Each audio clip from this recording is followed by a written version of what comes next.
The open road, miles of asphalt stretching into darkness.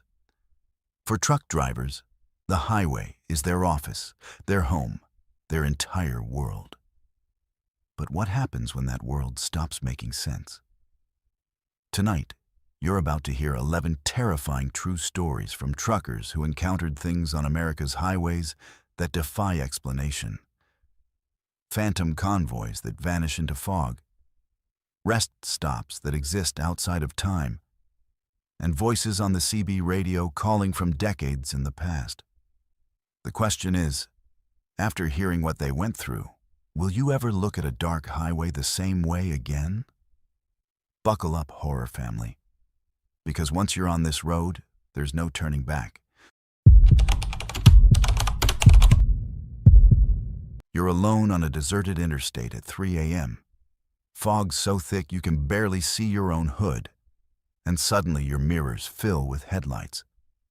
Dozens of them, rolling up behind you in perfect formation. But here's the thing. 30 seconds ago, there wasn't a single vehicle for miles. Would you speed up and try to outrun them? Or would you slow down and let whatever's behind you pass?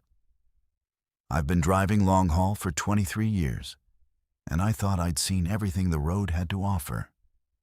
Weird weather, stranger people, dangerous situations that made my heart pound until I could taste copper in my mouth. But nothing, and I mean absolutely nothing, prepared me for what happened on Interstate 80 through Nebraska on a cold October night in 2023. That night changed something fundamental in me. Made me question what's real and what's just waiting out there in the dark. Watching us roll by in our big rigs, completely unaware that we're not alone. It started normal enough.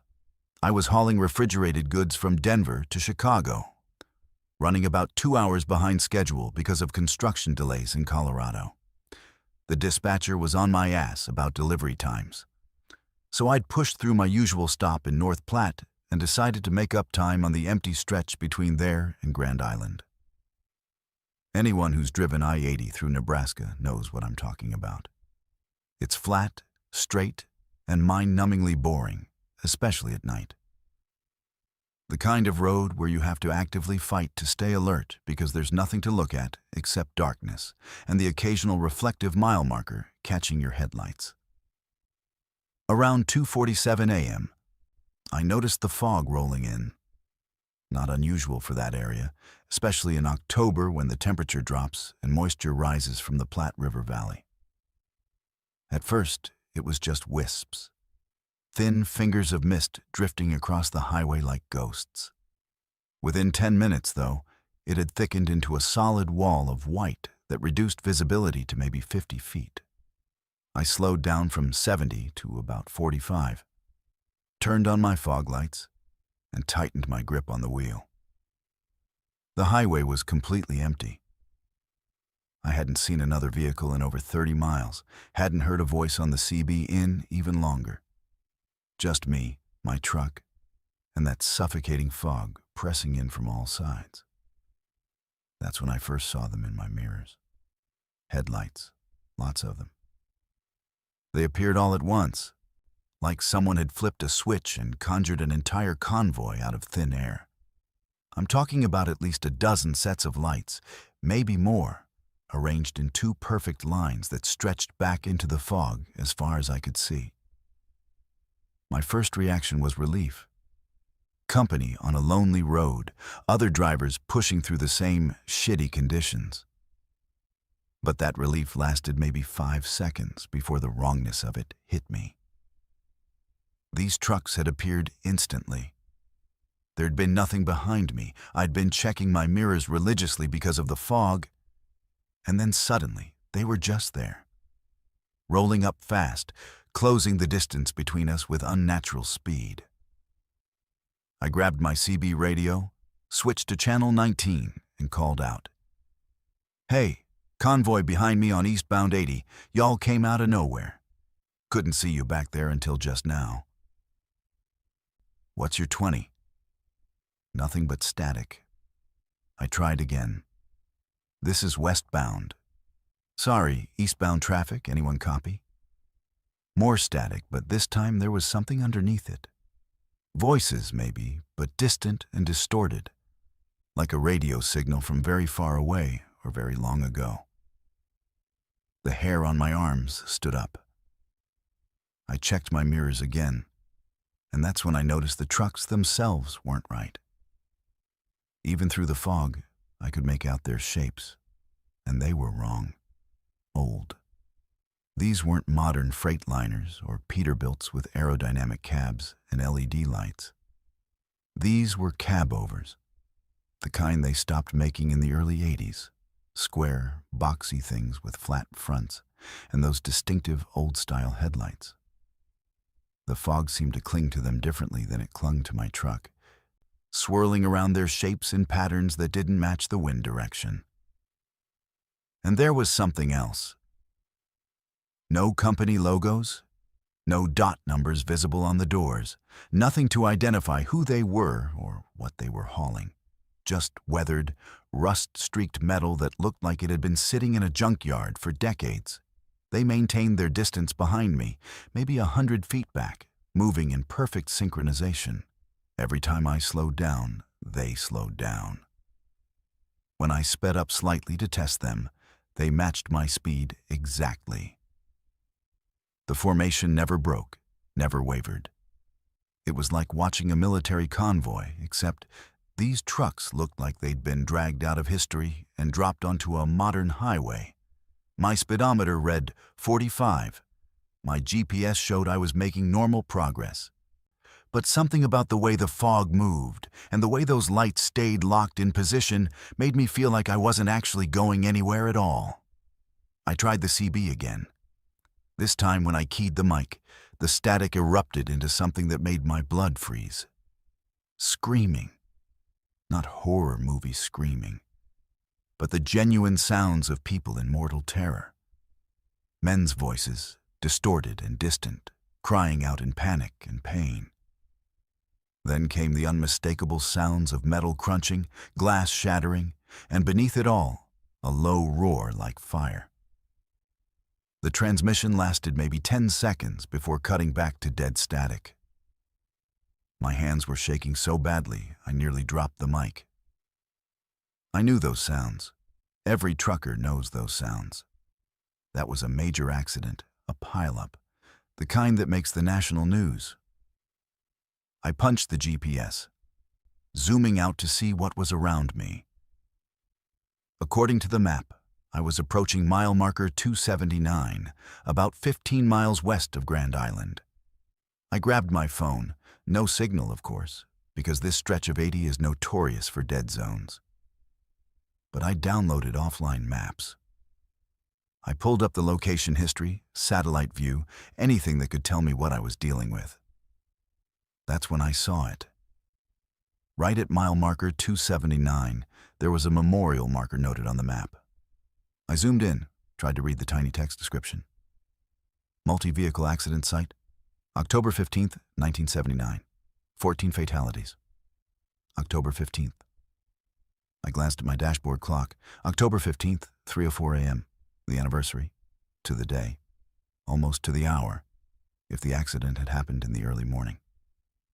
My throat went completely dry. I looked in my mirrors again, and the convoy was closer now. Much closer. Close enough that I could see the driver's compartments. They were empty. Every single cab I could make out had nobody behind the wheel. The trucks were driving themselves, rolling down the highway in perfect formation, following me through the fog toward the exact spot where they'd all died 44 years ago. The fog grew thicker, so thick I could barely see the road ahead. My dashboard lights began flickering in a steady rhythm that matched the flashing of the headlights behind me. The temperature inside my cab plummeted. I could see my breath misting in front of my face, despite the heater running full blast. The GPS started glitching, the screen showing my position jumping back and forth along the highway, as if I was existing in multiple places simultaneously. And those sounds on the CB kept coming in waves. Voices calling for help, the shriek of metal, the roar of flames. over and over, like a recording stuck on repeat. Mile marker 279 loomed out of the fog ahead, and I knew with absolute certainty that I didn't want to be on this highway. When those phantom trucks reached their destination, I slammed the accelerator, pushing my rig up to 60 despite the conditions, logic, and safety abandoning me in favor of pure survival instinct. The convoy matched my speed, those antique trucks somehow keeping pace, their empty cabs boring into my mirrors like accusing eyes. The memorial marker flashed past on my right, a simple white cross with faded plastic flowers, and the moment I crossed that exact point, everything changed. The fog vanished. Not gradually, not thinning out, but gone in an instant like someone had torn away a curtain. The highway stretched clear and empty ahead of me, stars visible overhead, my headlights illuminating normal pavement. I checked my mirrors with my heart hammering so hard I thought I might pass out. Nothing. The convoy was gone. No lights, no trucks, no fog. Just empty road stretching back into darkness. The temperature in my cab normalized immediately. My dashboard lights stopped flickering. The CB went silent, except for normal static. I pulled over at the next rest area, my hands still shaking too badly to drive safely. It took me 20 minutes and 3 cups of truck stop coffee before I could even think about getting back on the road. I spent that time researching the 1979 accident on my phone. 14 trucks in a massive pileup caused by sudden fog and black ice. The lead truck had lost control, and the convoy behind him, they'd been traveling together, all hauling for the same freight company that went bankrupt in 1983. Couldn't stop in time. All 14 drivers died, most burned to death in their cabs. The company trucks were vintage Kenworth cabovers, discontinued in 1982. Rust red with white trailers. No logos because the company painted over them when they started having financial trouble. I've driven I-80 through Nebraska probably 300 times since that night. Haven't seen them again. But every time I approach mile marker 279, especially if there's fog, my hands grip the wheel a little tighter. My eyes check the mirrors a little more frequently, and I make absolutely sure I'm past that spot before 3:04 a.m. hits, because now I know something that keeps me awake on long, lonely nights. The road doesn't forget, and some drivers never really leave it. They're still out there, rolling through the darkness, stuck in the worst moment of their lives, driving the same stretch of highway for eternity. And on the right night, at the right time, they're looking for company on that final, terrible run. If you're part of the Verified Fears family, you understand that the scariest stories are the ones that stay with you, the ones that make you look twice at empty roads and wonder what's really out there. This is mine, and I'm sharing it with you because every time I tell it, the weight gets a little lighter. Maybe you've got your own story, your own stretch of highway that doesn't feel right. Drop it in the comments. Let's carry these fears together, because that's what family does. We face the darkness, and we don't face it alone. Imagine waking up in your sleeper cab at a rest stop in the middle of nowhere, hearing footsteps circling your truck in the darkness. Do you stay hidden and pray they go away? Or do you start the engine and risk drawing their attention? My name is Raven, and I've been running solo routes for 8 years now. In this industry, being a woman driver means you develop certain instincts, certain rules you never break. Always lock your doors. Never park in isolated spots. Trust your gut when something feels off. I followed those rules religiously, and they kept me safe through countless nights on the road. But sometimes, no matter how careful you are, no matter how many precautions you take, you end up in a situation where all your training and instincts aren't enough. What happened to me on Route 66 in New Mexico taught me that some threats don't care about locks or awareness, or any of the safety measures we convince ourselves will keep us protected. It was mid-July, brutally hot even after sunset, and I was 3 days into a run from Albuquerque to Flagstaff. The air conditioning in my Kenworth had been struggling all day, and by the time I hit my federally mandated rest period, I was exhausted, dehydrated, and desperate for sleep. The rest stop appeared exactly when I needed it. One of those bare-bones desert facilities with just bathrooms, a couple of picnic tables, and a parking area. No other trucks, no RVs, not even a passenger car. That should have been my first warning. Rest stops on 66 are usually busy, especially the ones with decent facilities. But I was too tired to process the warning signs, too focused on logging my hours and getting horizontal for my mandatory 10-hour break. I pulled into a spot under one of the few working lights, did my walk around to check the rig, and headed to the bathroom. The whole facility had this abandoned feel to it. Lights flickering, trash bins overflowing like they hadn't been serviced in weeks.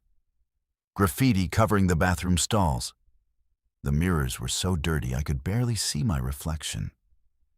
Everything echoed in a way that made my footsteps sound like someone else was walking behind me. I finished quickly, practically ran back to my truck, locked both doors, checked them twice, and climbed into the sleeper cab. The heat was oppressive, even with the windows cracked, but I was too tired to care. Within minutes of lying down, I was unconscious. I don't know what woke me. Maybe some subconscious part of my brain registered a sound or vibration. All I know is that I went from deep sleep to wide awake in an instant, my heart already pounding before my conscious mind understood why. The cab was completely dark except for the faint orange glow from the parking lot, light filtering through my curtains.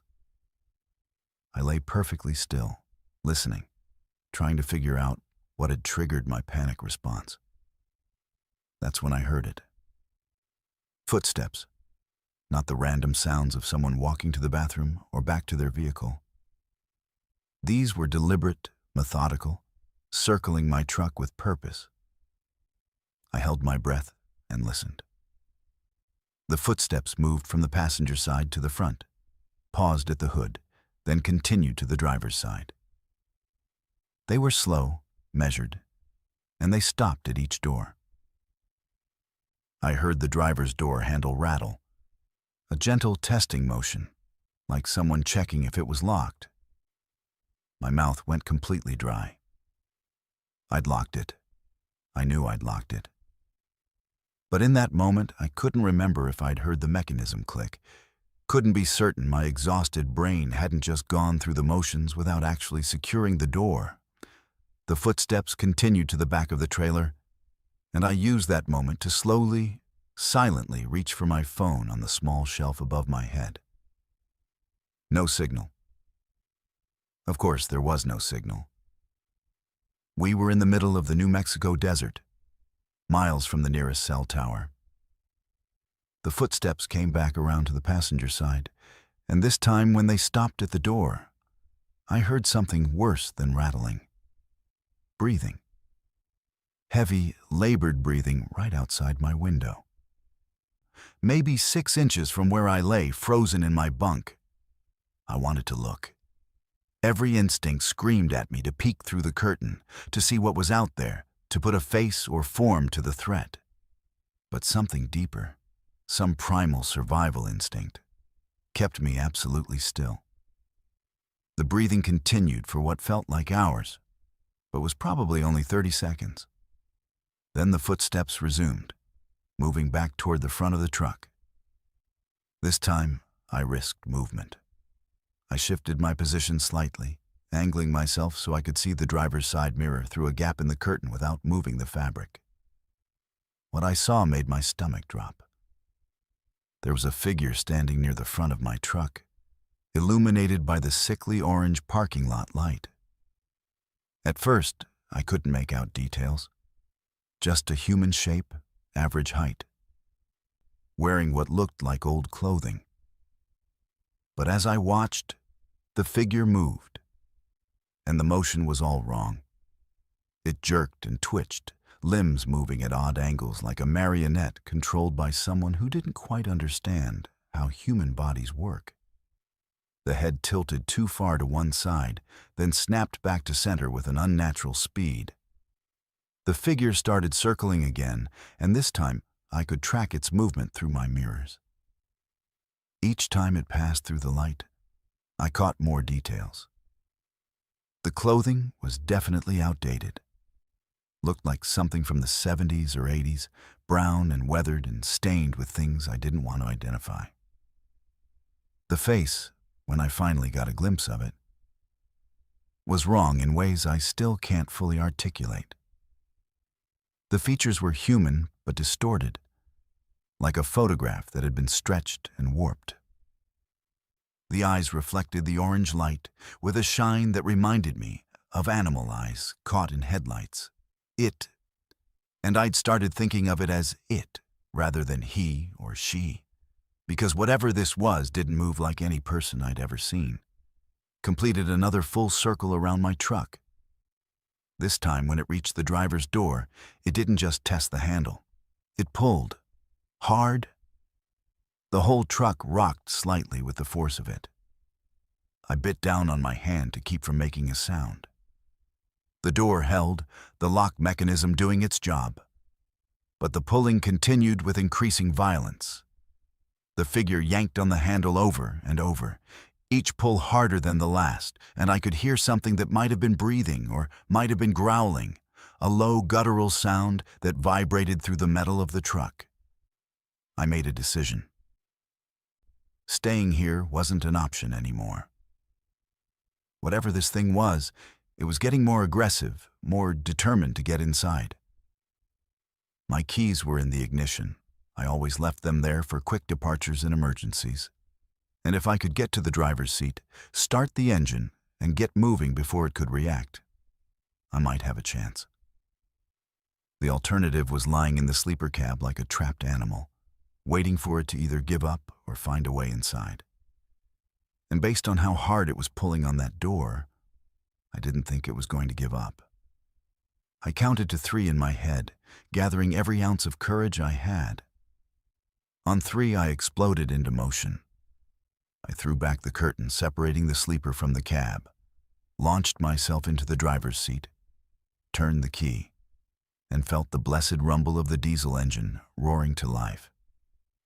The dashboard lights illuminated, and in that moment of brightness, I saw the figure standing directly in front of my truck, staring through the windshield at me.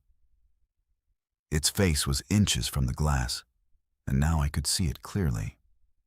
The skin was gray and papery, the mouth too wide, stretched into something that might have been a smile but looked more like a wound. The eyes were completely black, no whites at all, just endless darkness that seemed to pull at me even through the barrier of glass and distance.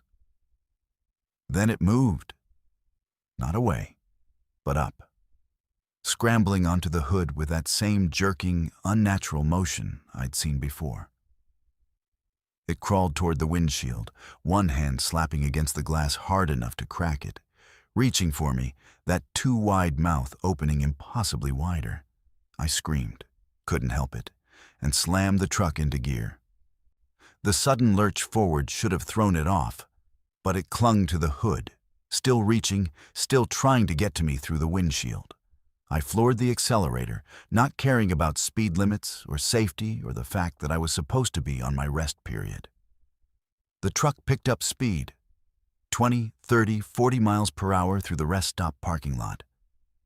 The figure held on, pressed flat against the hood now, fingers scrabbling at the windshield, leaving long scratches in the glass.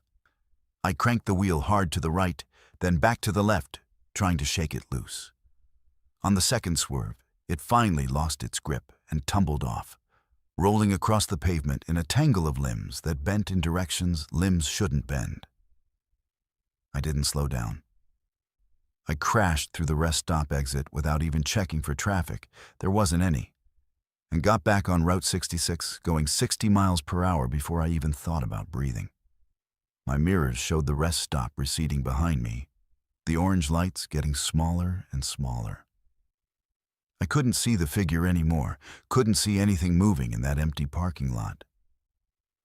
But I swear, just before the rest stop disappeared completely from view, I saw something standing at the edge of the light, watching me go. I drove for 2 straight hours before I felt safe enough to stop. And when I finally did, it was at a busy truck stop with dozens of other rigs and bright fluorescent lights everywhere. I inspected the hood and windshield in the harsh light. The windshield had a crack running diagonally across it. And there were scratches, deep ones that looked like they'd been carved with something sharp. The hood had dents and what looked like handprints pressed into the metal with enough force to leave permanent impressions. I reported it to the police as a potential assault, but they didn't take it seriously. Said it was probably just some vagrant or drug addict, dismissed the scratches and dents as normal wear and tear I was misremembering as connected to the incident. They certainly didn't believe my description of how the person moved or what their face looked like. I didn't push it. How could I?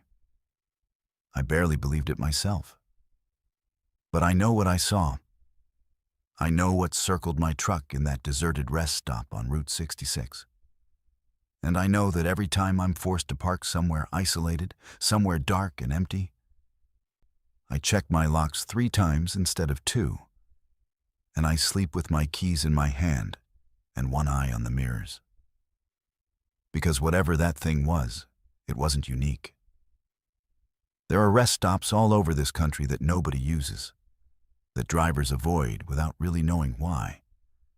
Places where the lights flicker and the shadows move wrong, and something waits for trucks to park in the darkness. If you're out there driving, if you're reading this and nodding because you felt that same wrongness at certain stops, drop a comment. Let the Verified Fears family know where these places are. Maybe together we can map the danger zones, warn each other, keep each other safe. Because out here on the road, we're all we've got. And sometimes sharing our nightmares is the only way to survive them.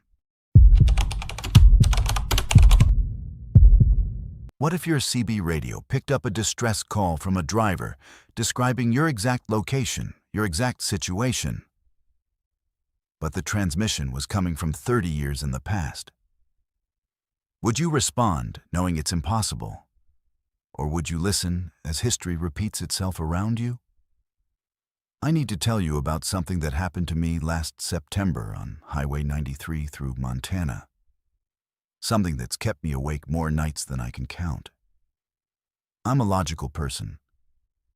I believe in science, in rational explanations, in the concrete reality of what we can see and measure. But what I experienced on that lonely stretch of highway challenged everything I thought I understood about time, reality, and the nature of the road itself. I've tried to explain it away, tried to convince myself there was some reasonable cause, but the facts don't lie. And the evidence is still sitting in my glove compartment, impossible and undeniable. It was a Thursday night, around 11 p.m., and I was running a load of electronic equipment from Missoula toward the Canadian border. Highway 93 through Montana is beautiful during the day. Mountains, forests, wide open spaces that make you feel like you're driving through a nature documentary. At night, though, it's a different story. The darkness up there is absolute. The kind of black that presses against your windshield like a living thing. Cell service is non-existent for long stretches, and sometimes you can drive for an hour without seeing another vehicle. That night, I hadn't seen headlights in either direction for close to 90 minutes. I had my CB radio on, more for company than anything else. The static was soothing in a weird way. Proof that the equipment worked even if nobody was using it. Most drivers don't use CB anymore, Everyone's got cell phones and satellite communication, but I'm old school.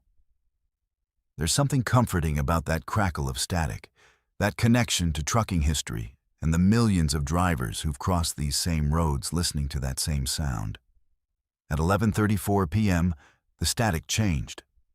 It got louder, more intense, and underneath it, I could hear something that made me reach for the volume knob. A voice. Distant and distorted, like a radio signal from very far away, but definitely a voice. I turned up the volume, and the words became clearer. Anyone copy? This is northbound 93, mile marker 86. I've got a situation here. Engine just died, losing power, and there's something wrong with the fog. If anyone can hear this, I'm at mile marker 86, just past the turnoff for...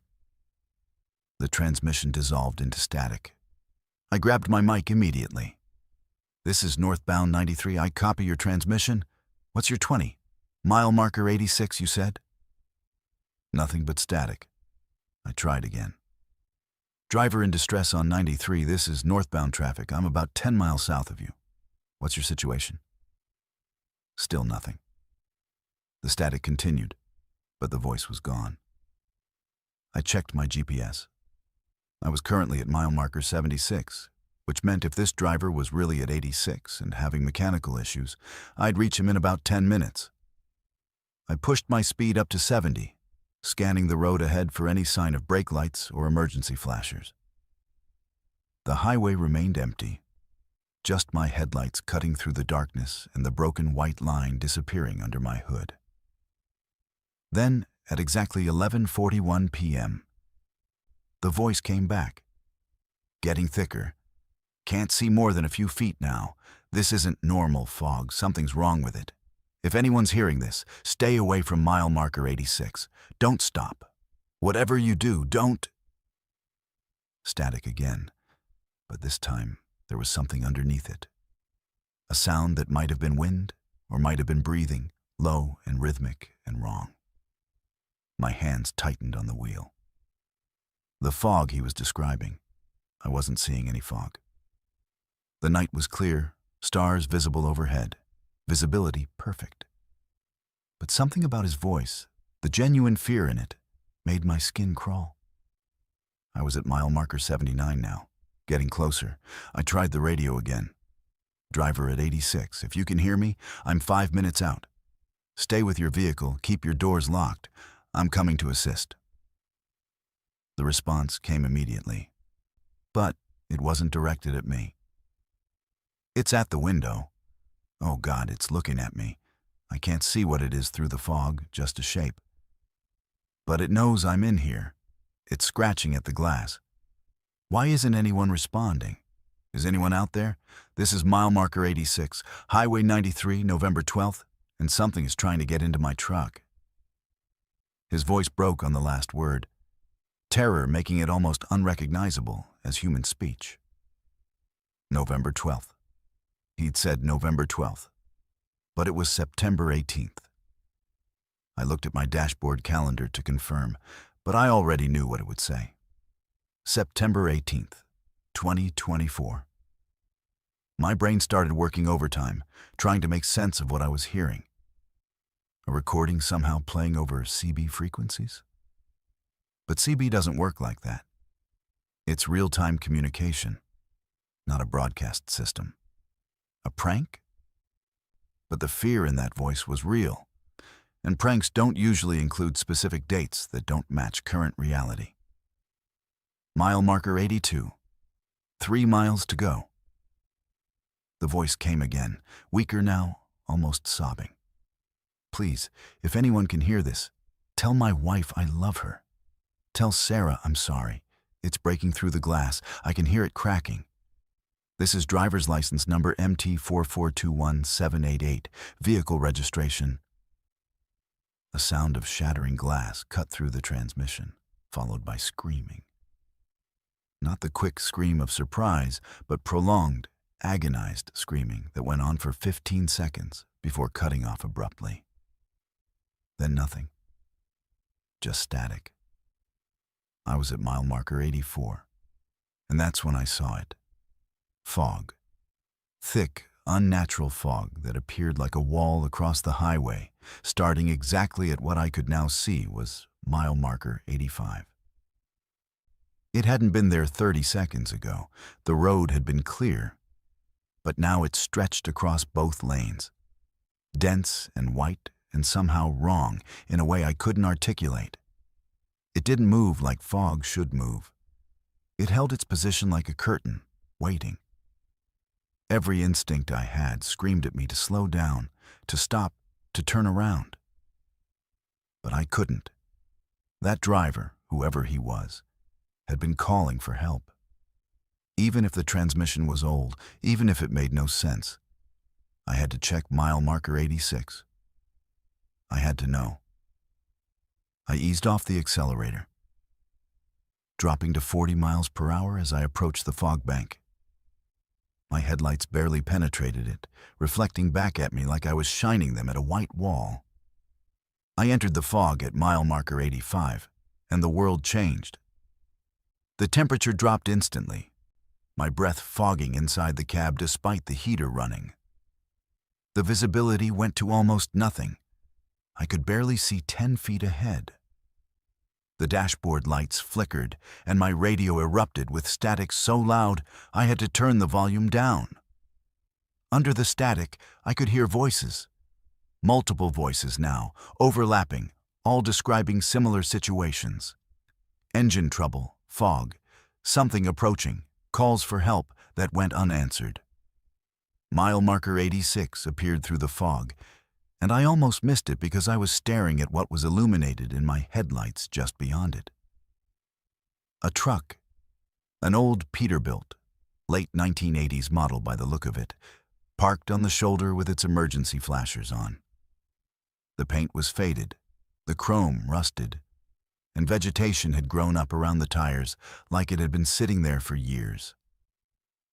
The driver's side window was shattered, glass scattered across the ground, and the door hung open at an odd angle. I pulled over behind it, every hair on my body standing on end. This was wrong. This was all desperately wrong. But I grabbed my flashlight and my tire iron and stepped out of my cab. The fog swirled around me, cold and damp, and the silence was absolute except for the idle of my own engine. I approached the abandoned truck slowly, flashlight beam cutting through the fog. The cab was empty, but showed signs of violence. The steering wheel was bent, the seat torn, and there were scratches on the inside of the doors, like someone had tried desperately to claw their way out. On the passenger seat, I found a logbook. I picked it up with shaking hands and opened it to the last entry. The handwriting was shaky. Panicked. November 12th, 1995. Mile marker 86. Engine died. Fog came. Called for help, but nobody answered. Something in the fog. It sees me. It knows I'm here. 1995. 29 years ago. I stood there in the fog, holding a logbook from a truck that had been abandoned for nearly 3 decades, and my radio crackled to life in my truck behind me. The voice came through clear now. No static, like the speaker was standing right next to me. You should have stayed away. You should have kept driving. Now you're here at mile marker 86, and the fog knows you're here too. I ran. I'm not proud of it. But I dropped that logbook and ran back to my truck, threw myself into the cab, and slammed the door. The fog pressed against my windows, and for a moment, just a moment, I saw shapes moving in it. Not human shapes, but something else. Something that moved with purpose and intelligence. I put the truck in gear and floored it, not caring about the fog or visibility or anything except getting away from mile marker 86. The fog released me at mile marker 87, just disappeared like it had never been there. I drove straight through to the Canadian border without stopping, my hands shaking on the wheel the entire time. When I got to the border station, I asked the agent if he knew anything about Highway 93, mile marker 86, Any accidents or incidents there? He gave me a strange look and said, yeah, actually, there had been several unexplained disappearances over the years. Trucks found abandoned, drivers never located. The last one was back in 1995. I went to the Montana Highway Patrol the next day with the story. They listened politely and told me there was indeed a cold case from November 1995, a driver named Michael Patterson who vanished on Highway 93. His truck was found at mile marker 86, abandoned, driver's side window shattered. He was never found. They showed me his license photo, and I recognized the voice somehow. Just from hearing him scream over the radio, I knew that was the man who'd been calling for help that night. Here's the thing that still haunts me. I recorded the radio transmissions on my phone. When I played them back, they were there, clear as day. A man calling for help from 1995, his voice traveling through time on CB frequencies, replaying his final moments for anyone unlucky enough to be listening at the right place and the right time. The recording is still on my phone. I've played it for other drivers, for investigators, for anyone who'll listen. Some people hear it, others just hear static. I don't know what that means. I don't drive Highway 93 anymore. I take longer routes, add hours to my trips, whatever it takes to avoid that stretch of road. Because I know now that some places trap moments in time, replay tragedies over and over. And if you're unlucky enough to be there when the replay starts, you might become part of the loop. Michael Patterson called for help in 1995, and nobody came. His voice is still calling, still asking for someone to respond, still warning about the fog and what waits inside it. If you drive Highway 93, if you pass mile marker 86, keep your CB off. Don't listen. Don't stop. And if you see fog where there shouldn't be fog, keep driving no matter what you hear. Some calls for help come too late to answer. And trying to help might just add your voice to the frequency that shouldn't exist. The Verified Fears family knows that sometimes the road holds on to things, holds on to moments of terror and tragedy. And all we can do is bear witness and warn others. Stay safe out there and remember, not every voice asking for help can be saved. Imagine picking up a stranger on a rainy night who starts telling you things about your life that nobody knows. Your deepest secrets, your buried guilt, your darkest moments. Would you demand answers? Or would you be too terrified to even look at them? I broke my own rule on a Wednesday night in October, and that decision cost me something I can't quite name but feel missing every day since. See, I've been hauling freight for 16 years, and in that time I've developed ironclad rules about hitchhikers. Don't pick them up, ever, no exceptions. It's not about being unkind or lacking compassion. It's about survival and common sense in an industry where drivers have been robbed, assaulted, and worse by people they tried to help. But that night, on a rain-soaked stretch of Highway 101 through Oregon, I saw someone standing on the shoulder in a downpour that would drown a fish, and something made me slow down. Something made me stop. I wish to God I hadn't. The figure was illuminated in my headlights, arm outstretched with thumb up in the universal gesture of hitchhiking. What struck me immediately was how well-dressed they were. Nice slacks, a button-down shirt, a jacket that looked expensive, even soaking wet. Not the typical road wanderer or transient. No backpack, no duffel bag, nothing to indicate they were traveling. Just standing there in the pouring rain at 11 o'clock at night on a highway with nothing around for 20 miles in either direction. I pulled over before my logical brain could override the impulse, and the passenger door opened before I could reconsider. He climbed in. I could see now it was a man. Probably in his 40s, with neat hair plastered to his head from the rain and a face that was neither threatening nor friendly, just blank and calm. "Thank you," he said, his voice quiet and oddly formal. "I appreciate your kindness. Not many would stop on a night like this." I nodded, putting the truck in gear, already regretting my decision, but committed now. "Where you headed?" I asked, trying to sound casual. He smiled, a small expression that didn't reach his eyes. "The same direction you're going. I'll know when we get there." That should have been warning enough, but I chalked it up to the quirks of someone who'd been stuck in the rain too long. We drove in silence for a few minutes, the only sound the rhythmic thump of the wipers and the hiss of rain on the windshield. I kept glancing at him from the corner of my eye.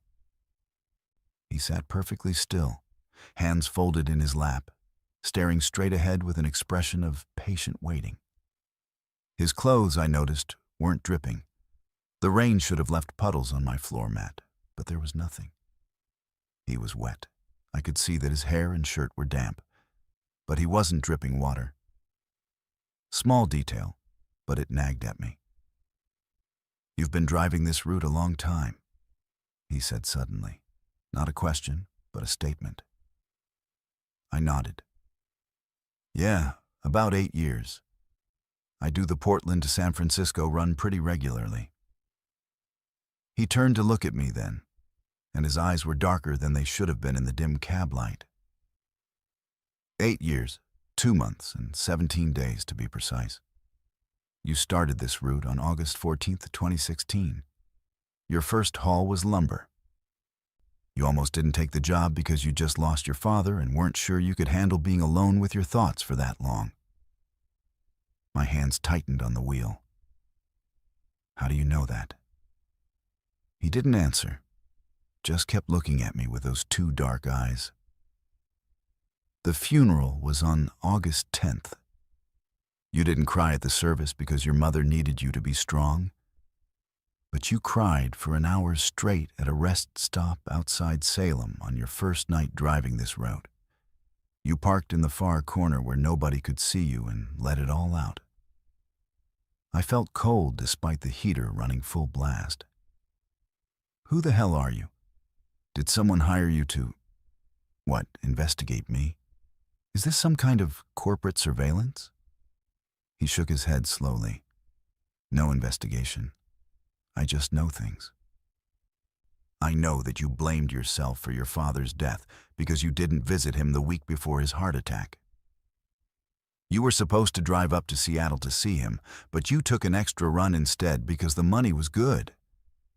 You think if you'd been there, you might have noticed the signs, might have gotten him to a hospital in time." "Stop," I said, my voice barely above a whisper. "Stop talking." But he didn't stop. "I know about Jennifer, too. The woman you were engaged to before you started long-haul trucking. You broke off the engagement not because you didn't love her, but because you did. And you couldn't tell her about what happened in Spokane. You carry that secret like a stone, don't you?" My heart was hammering now, sweat breaking out on my forehead despite the cold I felt. Spokane. Nobody knew about Spokane. Nobody could know about Spokane because I'd never told a living soul, had buried it so deep I sometimes convinced myself it never happened. "How?" I managed to say, my voice shaking. "How could you possibly know about that?" He smiled again, that empty expression that held no warmth. March 3rd, 2015. You were driving eastbound on I-90, approaching Spokane around 2 in the morning. There was another vehicle, a sedan, weaving between lanes. You thought they were drunk.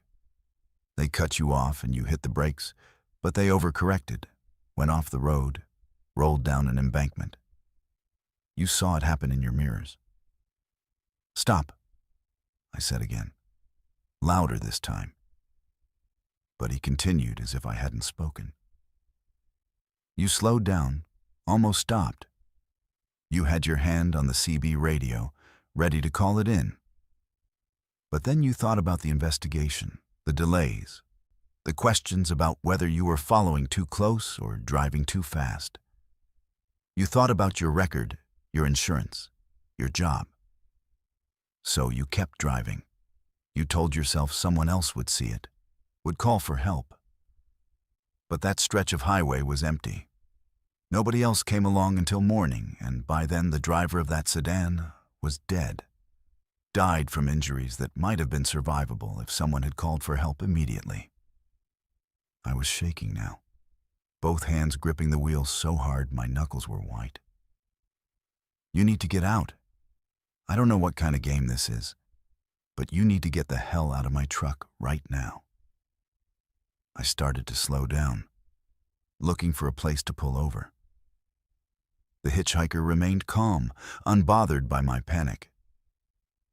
The driver's name was Marcus Chen. He was 32 years old, father of 2. He'd been working a double shift and fell asleep at the wheel. It wasn't alcohol. He was just exhausted, just trying to provide for his family. He might have lived if you'd stopped. Tears were running down my face now, a mixture of rage and guilt and terror. How do you know this? Are you a cop? A private investigator? Someone from his family? He turned back to face forward, his expression unchanging. I'm not any of those things. I'm just someone who knows. I know what you did. And more importantly, I know what you didn't do. I know you've thought about Marcus Chen every single day since then. I know you looked up his obituary, read about his wife and daughters, saw their pictures. I know you've driven past that spot on I-90 hundreds of times and always looked for the place where his car went off the road. What do you want from me? I was practically shouting now. Money? Confession? What? He was quiet for a long moment, and when he spoke again, his voice was softer, almost sad. I don't want anything from you. I'm just here to remind you that secrets aren't as buried as you think they are. The things we carry, the guilt we hide, the moments we wish we could undo, they're all still there, written in the fabric of our lives, visible to those who know how to look. I found a wide spot in the shoulder and slammed on the brakes, the truck shuddering to a stop. Get out. Get out right now. I turned to face him fully, ready to physically throw him out if necessary. But the passenger seat was empty. Completely empty. The door was still closed, locked from the inside. The seat was dry, no indication anyone had been sitting there.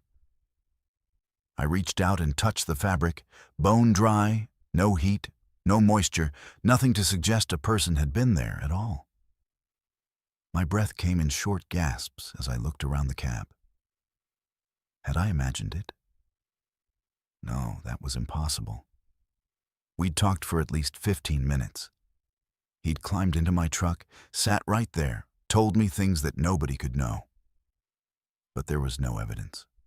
No wet footprints, no indentation in the seat, nothing. I grabbed my phone with shaking hands and checked the time. It was 11:47 p.m. When I'd picked up the hitchhiker, it had been 11:38. But we'd driven for at least 20 minutes, talked for longer than that. The math didn't work. I pulled up my GPS history, tracking my route. There was a gap. From 11:38 to 11:47, my truck hadn't moved. According to the GPS, I'd been sitting still on the shoulder of Highway 101 for 9 minutes. But I remembered driving. I remembered the conversation. I remembered every word he'd said about my father, about Jennifer, about Marcus Chen, and that night in Spokane that had haunted me for 9 years. I sat there on the shoulder for another 20 minutes, trying to make sense of what had happened. Eventually, I convinced myself to keep driving, to finish my route, to pretend that I'd had some kind of episode brought on by exhaustion or stress. But in the back of my mind, I knew the truth. I'd picked up something on that rainy highway, something that wasn't quite human, something that knew the weight of the secrets I carried. The next day, I did something I should have done years ago. I called the Spokane Police Department and told them about the accident on I-90, about Marcus Chen, about how I'd driven past and didn't stop. I gave them the date, the time, the location. The officer who took my statement was quiet for a long moment before telling me they'd known there was another vehicle involved. Tire marks and other evidence suggested someone had caused Chen to swerve, but they'd never been able to identify who. They thanked me for finally coming forward, said it wouldn't change the outcome, but it would give the family closure. I don't know if that's what the hitchhiker wanted, if somehow my confession was the price of that encounter. I don't know if he was a ghost, a hallucination, an angel, or a demon. All I know is that since that night, the weight I've carried for 9 years has been slightly lighter. The guilt is still there. It should be there. I deserve it. But the secret part is gone. Someone knows. Someone saw. And somehow, that makes it bearable. I still drive Highway 101 through Oregon, but I don't pick up hitchhikers anymore. Not because I'm afraid of them, but because I'm afraid of what they might tell me, what other secrets they might pull from the hidden corners of my life. We all carry things we don't want revealed, moments we're not proud of, decisions we wish we could unmake. That night taught me that nothing stays buried forever. And sometimes the road sends messengers to remind us that our sins, no matter how well hidden, are never truly forgotten. To the Verified Fears family out there, I'm sharing this not for sympathy, but as a warning. The people you meet on the road aren't always what they seem. And sometimes they're not people at all. Sometimes they're reflections of our own guilt and conscience, given form and voice. And sometimes the scariest encounters aren't with monsters or ghosts, but with the truth we've been running from. Stay safe out there and remember, the things we carry are heavier than any load we haul. What would you do if you stopped at a busy truck stop for fuel and food, then walked out an hour later to find your truck aged decades and the building around you crumbling into ruin? Would you trust what you're seeing, or would you question your own sanity? My name is Derek, and I've been a long-haul trucker for 12 years. In that time, I've learned to trust my instincts about which stops are safe, which roads to avoid, and when something feels off. But no amount of experience or instinct could have prepared me for what happened on a seemingly routine night in rural Texas. What I'm about to tell you happened 6 months ago, and I still can't explain it. I've tried talking to other drivers, searched online for similar experiences, even contacted paranormal investigators. Nobody has answers. All I have is my story and the physical evidence that proves I'm not crazy, that what happened to me was real, even if it's impossible. It was late June, around 9:30 at night, and I was hauling automotive parts from Houston toward Amarillo on Highway 84. The heat had been oppressive all day, even with the AC running full blast, and by the time the sun set, I was exhausted, hungry, and running low on fuel. I'd been planning to stop in the small town of Snyder, but my GPS showed a truck stop about 20 miles before that, right off the highway. Perfect timing. I could fuel up, grab some food, maybe stretch my legs for 20 minutes before pushing on. The truck stop appeared exactly where the GPS indicated, well lit and busy. I could see at least a dozen other big rigs in the lot, several passenger cars at the fuel pumps. And through the large windows, I could make out people moving around inside the convenience store and restaurant. The sign read, "Longhorn Travel Plaza," in big red letters. with a smaller sign below advertising diesel, showers, and hot food 24 hours. It looked like every other truck stop I'd been to across Texas. Generic, clean, functional. Nothing remarkable about it at all. I pulled into a parking spot away from the pumps, planning to fuel up after I ate. The lot was busy but not crowded, and I found a space easily near the back. I did my usual routine, locked the cab, pocketed my wallet and phone, stretched my back. The air outside was still warm but pleasant compared to the daytime heat. I could hear the normal sounds of a truck stop. Diesel engines idling, the beep of fuel pumps, distant conversation, the hiss of air brakes. Everything was perfectly, completely normal. Inside, the place was busy. Drivers sat at the counter and in booths, eating and talking. The smell of coffee and fried food filled the air. A bored-looking teenager worked the cash register while an older woman waited tables. Fluorescent lights buzzed overhead. Country music played from speakers I couldn't see. I grabbed a seat at the counter, ordered a burger and fries and coffee, and settled in to eat. The food came quickly. Nothing special but hot and filling. I ate slowly, checked my phone for messages, watched a baseball game on the TV mounted in the corner. I was there for about 50 minutes total. Ate my meal, used the restroom, bought a couple of energy drinks and a bag of chips for the road. Paid cash. I remember this clearly because the register was slow and the teenager had to count out my change twice. The total was $23.67. I left a $3 tip for the waitress and headed back outside, feeling refreshed and ready for the next leg of the drive. The parking lot was different. That was the first thing I noticed. My brain tried to reject what my eyes were seeing. The lights were dimmer. No, not dimmer. Some of them were out completely. The pavement under my feet was cracked and buckled, weeds growing through the brakes. And there were no other trucks. The lot was completely empty except for my rig, which sat alone in the back corner where I'd left it. But it wasn't the same truck I'd parked an hour ago. I stopped walking, my heart beginning to pound. My truck, my nearly new 2023 Freightliner Cascadia that I'd bought just 8 months earlier, looked like it had been sitting abandoned for years. The paint was faded and peeling, rust spreading across the hood and doors. The chrome bumper was corroded and dull.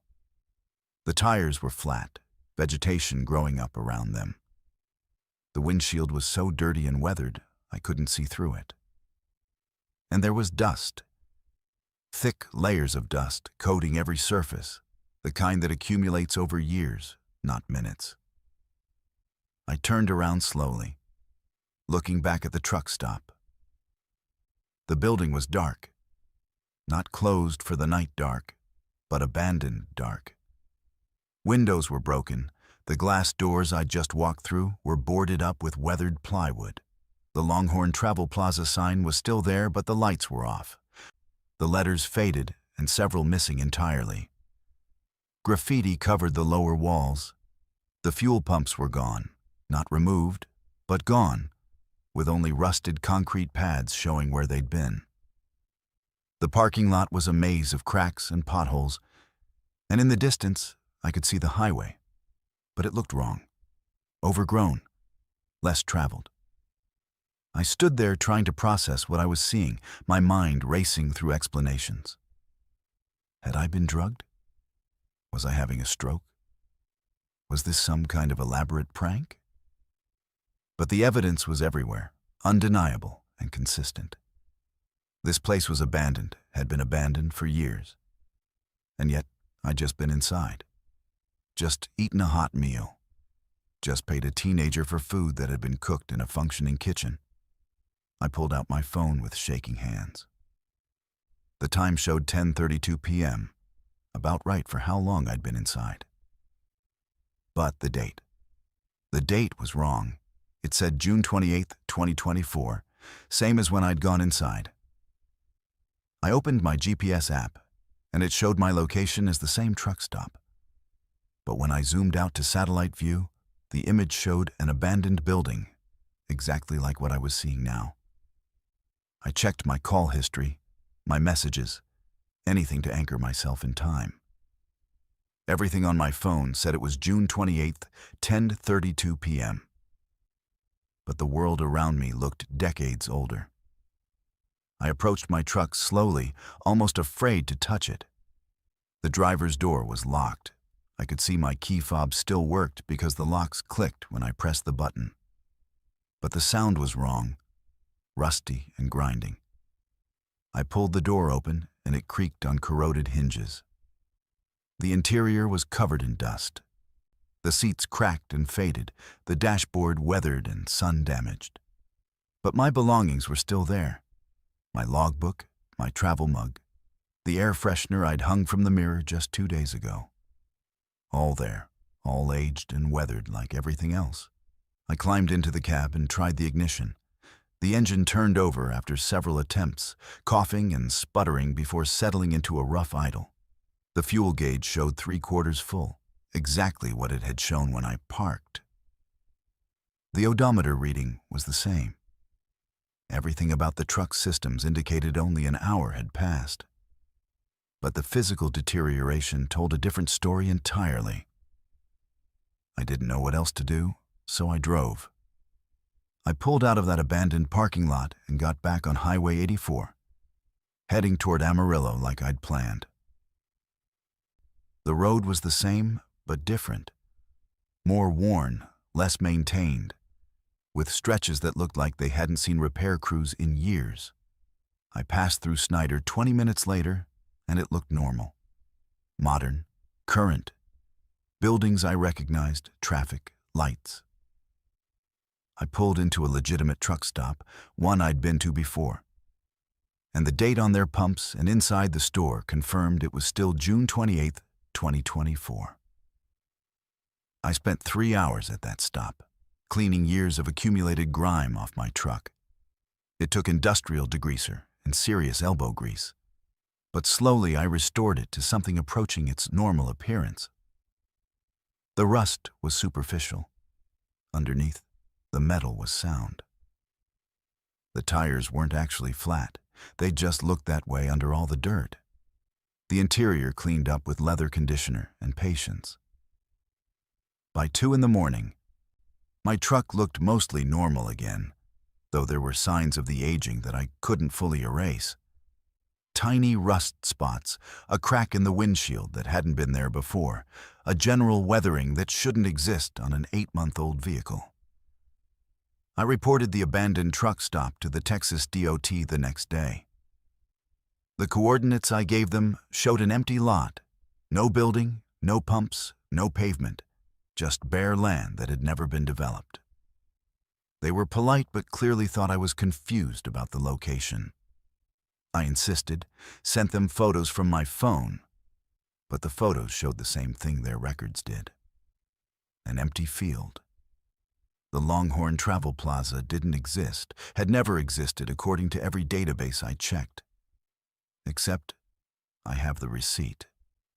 In my wallet right now, I have a cash register receipt from Longhorn Travel Plaza, dated June 28th, 2024, for $23.67.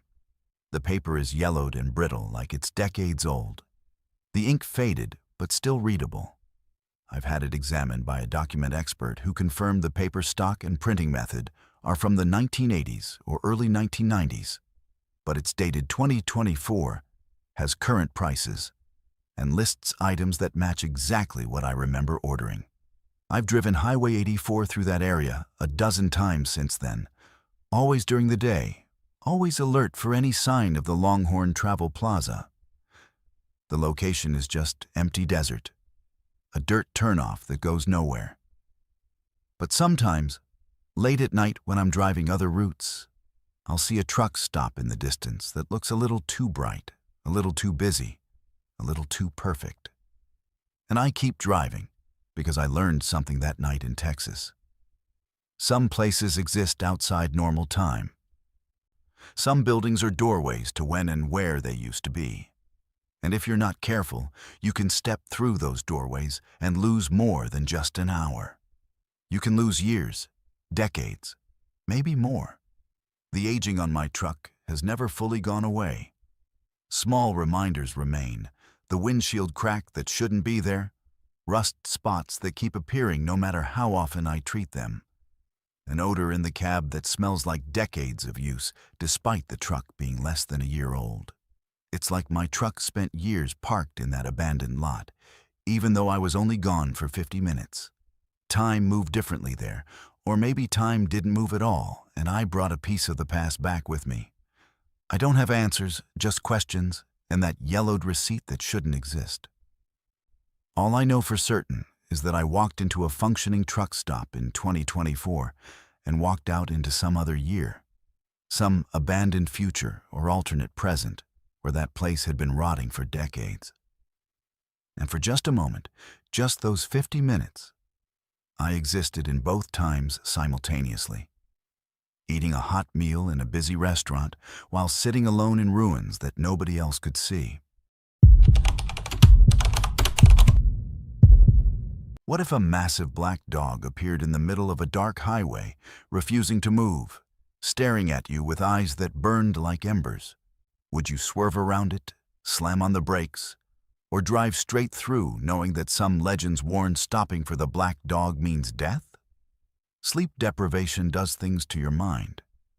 After 18 hours behind the wheel, reality starts to blur at the edges. Shadows move in ways they shouldn't. Your peripheral vision catches things that aren't there when you look directly at them. Every trucker knows this feeling, knows the dangerous point where exhaustion makes you see things, makes you question what's real and what's your brain misfiring from lack of rest. I thought I knew the difference. I thought after 11 years of long-haul driving, I could distinguish between fatigue-induced hallucinations and genuine threats. Highway 87 through Arizona taught me I was wrong. It was late March, one of those runs where everything that could go wrong did. I'd left Phoenix at 6 in the morning, hauling construction equipment toward the New Mexico border. Should have been a straightforward drive, maybe 10 hours with stops. But a jackknifed semi closed the highway for 3 hours outside Payson. Then my refrigeration unit started acting up, despite hauling dry cargo, throwing error codes that forced me to pull over twice to reset the system. By the time I was back on 87, heading north through the high desert, it was past midnight, and I'd burned through my entire buffer time. I should have stopped. I knew I should have stopped. But the delivery was time-sensitive, and the client had made it clear that delays would result in penalties I couldn't afford. So I pushed on, drinking gas station coffee that had gone cold hours ago, chewing caffeine gum, blasting the radio to keep myself alert. The highway was empty. I hadn't seen another vehicle in over 30 miles. Just me, my headlights cutting through the darkness, and the endless center line disappearing under my hood. That's when I first saw the dog. It appeared in my high beams about 200 yards ahead, standing in the middle of my lane. At first I thought it was a regular dog, maybe a stray or someone's pet that had wandered onto the highway. But as I got closer, still doing about 65 miles per hour, I realized the scale was wrong. This wasn't a normal dog. It was massive. Easily the size of a small bear with a coat so black it seemed to absorb the light rather than reflect it. And it wasn't moving. Just standing there, directly in my path, staring at my approaching truck with eyes that glowed red in my headlights. I hit the brakes, not a panic stop, but a controlled slowdown, watching the dog the entire time. It didn't flinch, didn't move, didn't show any sign of self-preservation instinct.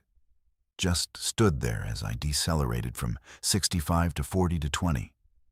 When I was about 50 feet away, close enough to see details, I stopped completely. The dog was unlike anything I'd ever seen. Its fur was long and matted, its body lean and muscular. The eyes that had glowed red now looked almost normal, but there was an intelligence in them that made my skin crawl. It was looking at me. Not just looking, studying me, evaluating me, making some kind of decision. I sat there with my foot on the brake, engine idling, trying to decide what to do. Horn it off the road? Wait for it to move? Back up and try to go around? The dog solved my dilemma by walking slowly off the highway, disappearing into the darkness beyond the reach of my headlights. I waited another 30 seconds to make sure it was gone, then carefully accelerated, keeping my eyes on the spot where it had vanished. Nothing. Just empty desert and darkness. 5 miles later, it was back. Same position, middle of the lane, same massive size, same glowing red eyes. My heart rate kicked up. This wasn't possible. I'd been watching my mirrors. Nothing had passed me. Nothing could have gotten ahead of me. But there it was, forcing me to slow down again. This time I got closer before stopping, maybe 30 feet away, and I could see details that made my breath catch. The dog's mouth was open slightly, and I could see teeth that were too large, too sharp. Its breath misted in my headlights despite the night being warm. And it was still staring at me with that unnerving intelligence, like it knew exactly what it was doing. I leaned on the horn, a long, sustained blast that shattered the desert silence. The dog didn't react, didn't flinch, didn't close its eyes against the sound, nothing. I flashed my high beams, trying to startle it into moving. No response. It just stood there, patient and immovable, waiting. I felt anger rising through my fear. I didn't have time for this, didn't have the energy to deal with whatever this was. I revved the engine, inching forward, trying to intimidate it into moving. The dog held its ground until I was maybe 10 feet away, then casually walked off the highway again, disappearing into the darkness like it had never been there. The third appearance came 3 miles later, and this time my anger had shifted entirely to fear. The dog was in the road again, same position, but now I was starting to recognize it for what it was. My grandmother had been a trucker in the 70s and 80s, and she'd told me stories about the black dog when I was a kid. Old folklore, trucker legends passed down for generations. The black dog appears on lonely highways, she'd said, and if you see it 3 times in one night, you're marked. Some stories said it was a warning of death ahead. Others claimed it was death itself, following you, waiting for you to make a mistake. I'd always dismissed it as superstition, the kind of story drivers tell to scare rookies or pass time in truck stop diners. But here it was, appearing for the 3rd time, and suddenly those old stories didn't feel like folklore anymore. I was exhausted, more tired than I'd been in months, fighting to keep my eyes open and my mind focused. And this thing, this black dog that shouldn't exist, kept putting itself in my path, forcing me to stop, forcing me to stay alert and aware. Was it trying to kill me? Or was it trying to keep me from killing myself? I slowed down again, but this time I kept my distance, stopping a good 100 feet back. The dog remained in position, watching me. We stayed like that for almost a minute, predator and prey in some kind of standoff, though I wasn't sure which of us was which. Then something changed. The dog's posture shifted, its head tilting slightly, and I got the distinct impression it was satisfied with something. It turned and walked off the highway, but this time it didn't disappear immediately. It stopped at the edge of the darkness, turned back to look at me one final time, then vanished. I sat there shaking, my hands gripping the wheel so tight my fingers ached. Every instinct told me to turn around, find the nearest town, park somewhere with lights and people, and wait for sunrise. But I was so close to my delivery point, maybe 40 miles away, and turning back meant hours of lost time I couldn't recover. I made a decision. I would continue, but slowly. 30 miles per hour, flashers on, complete focus on the road ahead. The dog didn't appear again. But I swear I could see it in my peripheral vision for the rest of the drive, keeping pace with my truck just beyond the reach of my headlights, running parallel to the highway like an escort or a guard. Every time I started to feel my eyes getting heavy, every time my attention began to drift, I'd catch a glimpse of movement in the darkness and snap back to full alertness. I made it to the delivery point at 4:30 in the morning, exhausted but alive. As I was backing up to the loading dock, one of the warehouse workers came out to guide me. After I'd parked and climbed down from the cab, he approached me with a concerned expression. "You okay, man? You look like you've seen a ghost?" I almost laughed at that. "Long drive," I said. "Barely made it." He nodded sympathetically. "Lucky you did make it. We just got word about a bad accident on 87, about 20 miles south of here. Happened around 1:30 this morning. Trucker fell asleep at the wheel, crossed the median, hit an RV head-on. 5 people dead, including the driver." The timing clicked in my head immediately. 1:30 in the morning, right around when I'd seen the black dog for the first time. 20 miles south, approximately where I would have been if I'd maintained my original speed, instead of being forced to slow down repeatedly. I drove 87 regularly after that night, sometimes during the day, sometimes at night. Never saw the black dog again. But I've talked to other drivers, shared the story in truck stops and online forums, and the responses I get tell me I'm not alone. The black dog has been seen by hundreds of drivers over the decades, maybe thousands. Some describe it exactly as I did. Massive, black as coal, red eyes that glow in the headlights. Others say it's smaller or gray or has different features. But the pattern is always the same. It appears to exhausted drivers, forces them to slow down, stay alert, pay attention. The theories vary. Some think it's a protective spirit, a guardian of the highways that intervenes when drivers are in danger. Others believe it's a death omen that marks those who are about to die. And if you heed its warning, you might survive. A few claim it's the ghost of a driver who died on the road and now tries to prevent others from suffering the same fate. I've heard explanations ranging from mass hallucination caused by exhaustion to genuine paranormal phenomena. I don't know what the black dog is. All I know is that it appeared to me 3 times on a night when I was dangerously tired, running on fumes and stubbornness, heading toward a stretch of highway where 5 people died because another driver was in the exact same condition I was in. And whether it was trying to save me or claim me, whether it was real or hallucination, it kept me alert and alive long enough to reach safety. The scar on my truck's hood is still there. 3 deep scratches that weren't there before that night, arranged in a pattern that could be claw marks if dogs had claws that big. The paint analysis showed the scratches go down to bare metal and contain trace elements that don't match anything in the standard database. I tell people it happened during loading, that something scraped the hood. But I know the truth. At some point during that night, while I was stopped and staring at the black dog, it marked my truck. Either as a warning or a protection, I'll never know. I don't drive exhausted anymore. That night cured me of any temptation to push beyond my limits.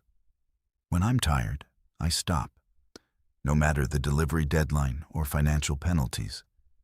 Because I learned that some things are worse than being late, and some highways have guardians that enforce their own rules. The black dog let me live. Let me pass through its territory with just a warning and a reminder of mortality. Not every driver is that lucky. And somewhere out there on Highway 87, on other lonely roads across this country, the black dog is still appearing to exhausted drivers, still making them slow down and pay attention, still standing between them and the accidents that claim lives every single night. Imagine hauling a sealed trailer across 3 states, and halfway through the journey, you start hearing screaming from inside, screaming that stops every time you slow down and starts again when you accelerate. Would you break the seal and look inside, knowing it could destroy your career? Or would you keep driving and try to ignore what you're hearing? There are rules in this industry that you don't break, lines you don't cross no matter what. One of the biggest is this. If you're hauling a sealed trailer, you don't open it. You don't ask what's inside, you don't inspect the cargo, you just drive from point A to point B and let the receiver handle the unsealing. Break that seal and you're liable for everything. Theft, tampering, contamination, you name it. Your career is over, your reputation destroyed, and you might face criminal charges depending on what's inside. I understood these rules. I'd followed them religiously for 9 years. But what happened on a run from Boise to Denver last November made me break every rule I'd ever learned. And I still don't know if I made the right choice. The job came through a broker I'd worked with before, decent rates for a straightforward haul. Refrigerated trailer, sealed at origin, medical supplies, and laboratory equipment according to the manifest. The client was a private research firm, the kind that pays well for discretion and no questions. I'd hauled for them twice before without incident. Both times it was legitimate cargo, properly documented, nothing unusual. This run seemed the same. I picked up the trailer at their facility outside Boise, did my standard inspection of the exterior, verified the seal number matched my paperwork, and hit the road. The first 8 hours were completely normal. I drove through Idaho into Utah, stopped for fuel and food, made good time. The refrigeration unit was running perfectly, holding a steady 38 degrees according to the external monitor. Everything was by the book. It wasn't until I was deep into the Utah backcountry, somewhere between Price and Green River on Highway 6, that I first heard it. A sound coming from the trailer. Faint at first, barely audible over the road noise and the hum of the refrigeration unit. I thought maybe it was mechanical, a loose panel or rattling equipment. But as I listened more carefully, my blood went cold. It sounded like screaming. I turned down the radio, rolled up my window, focused on the sound. It would come in waves, building to a peak, then fading away, then building again. Sometimes it sounded human, sometimes animal, sometimes like nothing I could identify. And the pattern was strange. It seemed to match the rhythm of my driving, getting louder when I accelerated, quieter when I slowed down. I told myself it was the refrigeration unit, some mechanical issue creating acoustic illusions. Compressors can make weird noises. Airflow through vents can sound like voices if you're tired enough. I'd been driving for 9 hours straight. My mind was playing tricks. But the sound persisted. Mile after mile, that screaming coming from behind me, trapped inside a sealed trailer I couldn't open. I pulled over at a rest area and did a thorough walk around, checking every panel, every vent, every access point. The trailer was secure. The seal was intact. The refrigeration unit showed no error codes. The external temperature reading was steady at 38 degrees. Everything looked perfect. But when I pressed my ear against the trailer wall, I could hear it more clearly. Screaming, crying, sounds of distress that made my stomach turn. I got back in the cab and called the broker. Got voicemail. Left a message explaining the situation, asking for contact information for the client. No response. I tried the client's main number from my previous runs. That number was disconnected. I searched online for the research firm's name. Nothing came up. Not their website, not any business listings, nothing. It was like they'd never existed. My unease shifted to genuine fear. What the hell was I hauling? I stood next to my truck in that rest area for 20 minutes, having an internal argument with myself. Opening that seal meant ending my career. But what if there was something alive in there? What if someone was hurt, trapped, dying? The manifest said medical supplies and laboratory equipment. But manifests can be faked. People smuggle all kinds of things in sealed trailers: drugs, weapons, contraband. Sometimes they smuggle people. Human trafficking is real, and truckers who ask too many questions sometimes become accessories to crimes they didn't know they were committing. The screaming started again, louder this time, and I could swear I heard words underneath the distorted sounds. Help. Please. Let me out. My hands were shaking as I walked to the back of the trailer. The seals stared at me. That little plastic band with its unique number, the only thing standing between me and answers. I took out my knife. Just to look, I told myself. Just to verify the cargo matches the manifest. If everything's legitimate, I can explain the broken seal as a safety check. If it's not legitimate, I call the police and let them handle it. I cut the seal. The plastic band fell away, and I stood there with my hand on the latch, heart pounding so hard I could hear it in my ears. The screaming had stopped the moment I cut the seal, like whatever was inside knew I was about to open it. The silence was somehow worse than the screaming. I pulled the latch and swung the door open, my flashlight ready, my phone in my other hand with 911 already dialed, just needing me to hit send. The trailer was empty. Completely, utterly empty. No medical supplies, no laboratory equipment, no cargo of any kind. Just bare walls and an empty floor, lit by the interior light of the refrigeration unit. The temperature hit me immediately. It was cold, but not refrigerator cold. More like freezer cold, maybe 10 degrees, though the external monitor had been reading 38.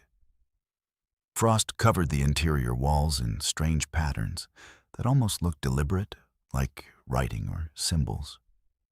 And the smell, God, the smell! Metallic and organic, like a slaughterhouse mixed with a hospital. I climbed into the trailer, my breath fogging in the cold air, my flashlight beam cutting through the darkness. The walls showed no signs of recent cargo, no tie-down marks, no scuff marks, no indication anything had ever been transported inside. But there were stains on the floor. Dark stains that could be rust or could be something else. And scratches on the walls, long gouges in the metal that looked like they'd been made by fingernails or claws, clustered around the door area like something had been desperately trying to get out. I moved deeper into the trailer, and that's when I found them. In the far corner, barely visible in the shadows, were clothes. A jacket, a pair of work boots, a backpack. Human belongings, arranged almost carefully, like someone had taken them off and folded them. I approached slowly, not wanting to disturb what might be evidence of a crime.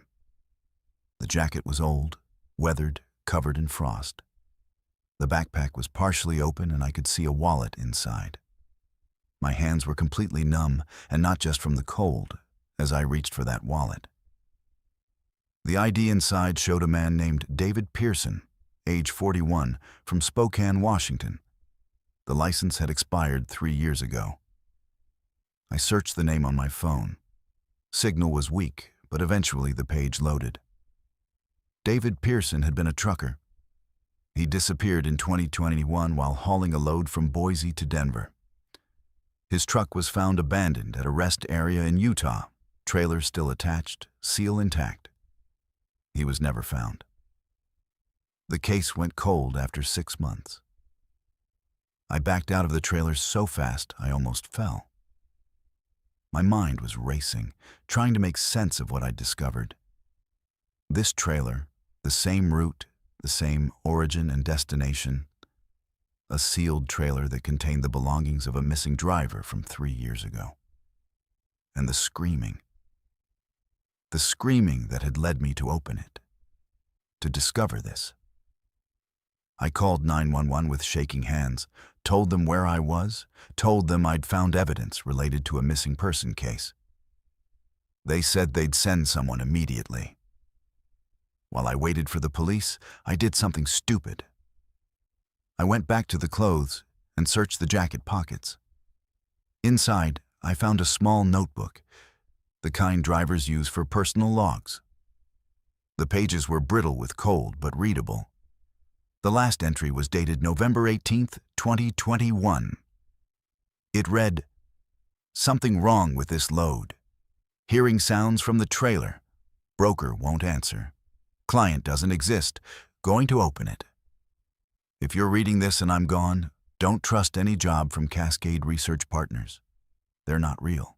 This is a trap. Whatever they're transporting, it's not." The entry ended there. The rest of the pages were blank, except for one final page. At the very back, written in a different pen, shakier handwriting. "It's in here with me. They sealed me inside. I can hear it breathing. If anyone finds this, tell my family I tried to get out. Tell them I'm sorry." The police arrived 40 minutes later. I showed them everything. The trailer, the belongings, the notebook. They took statements, photographed evidence, called in investigators. The story made regional news. Missing trucker's belongings found in trailer. Investigation reopened. But what the news didn't report, what the police asked me not to discuss, was what the forensic team found when they examined that trailer more carefully. There were traces of blood on the walls and floor. Not just David Pearson's blood, but 5 different people's blood. 5 different DNA profiles belonging to 5 different missing truckers, all of whom had disappeared over the past 7 years while hauling sealed trailers on this same route. The research firm, Cascade Research Partners, doesn't exist and never has. The address on the paperwork leads to an empty lot.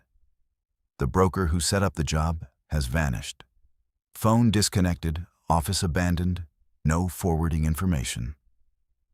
And here's what keeps me awake at night. The manifest for my load showed medical supplies and laboratory equipment. But when I opened that trailer, it was empty. Empty except for evidence of 5 murders. Which means whatever was supposed to be in there, whatever I was actually transporting, was removed before I picked it up. Or it was never there at all. Or something was there and I just couldn't see it. The refrigeration unit's internal logs showed something the external monitor didn't. The temperature inside that trailer had been fluctuating wildly for hours before I opened it, spiking to 90 degrees, dropping to 0, cycling through extremes that should have triggered alarms. And during those temperature spikes, the unit's microphone picked up sounds. The manufacturer includes audio sensors to detect mechanical failures. When the police analyzed those recordings, they found voices. Dozens of voices, overlapping, crying out, calling for help in a loop that had been playing for years. David Pearson's voice was on there. So were the other missing drivers. All of them screaming, all of them trapped somehow in that trailer, in that space, in that cold metal box that I'd been pulling behind me for 8 hours. I don't haul sealed trailers anymore. I don't care how good the money is or how legitimate the client seems. I've learned that some cargo isn't meant to be transported, and some trailers are prisons for things we're not supposed to understand. 5 drivers before me made the mistake of getting curious, of opening the seal to investigate strange sounds. And they never made it home. I was the sixth. The only difference is I opened it at a rest area with my truck stopped and people around. The others opened it while driving, while isolated, while vulnerable. And somehow, in ways I can't explain and don't want to understand, the trailer took them. David Pearson's family got closure at least. They could bury his belongings, could mark his death as confirmed instead of missing. The other families received the same grim gift. But nobody can explain what happened to those men, how they ended up sealed inside an empty trailer, or why their voices continued to scream for years after they disappeared. The investigation is ongoing, though I doubt it will find answers.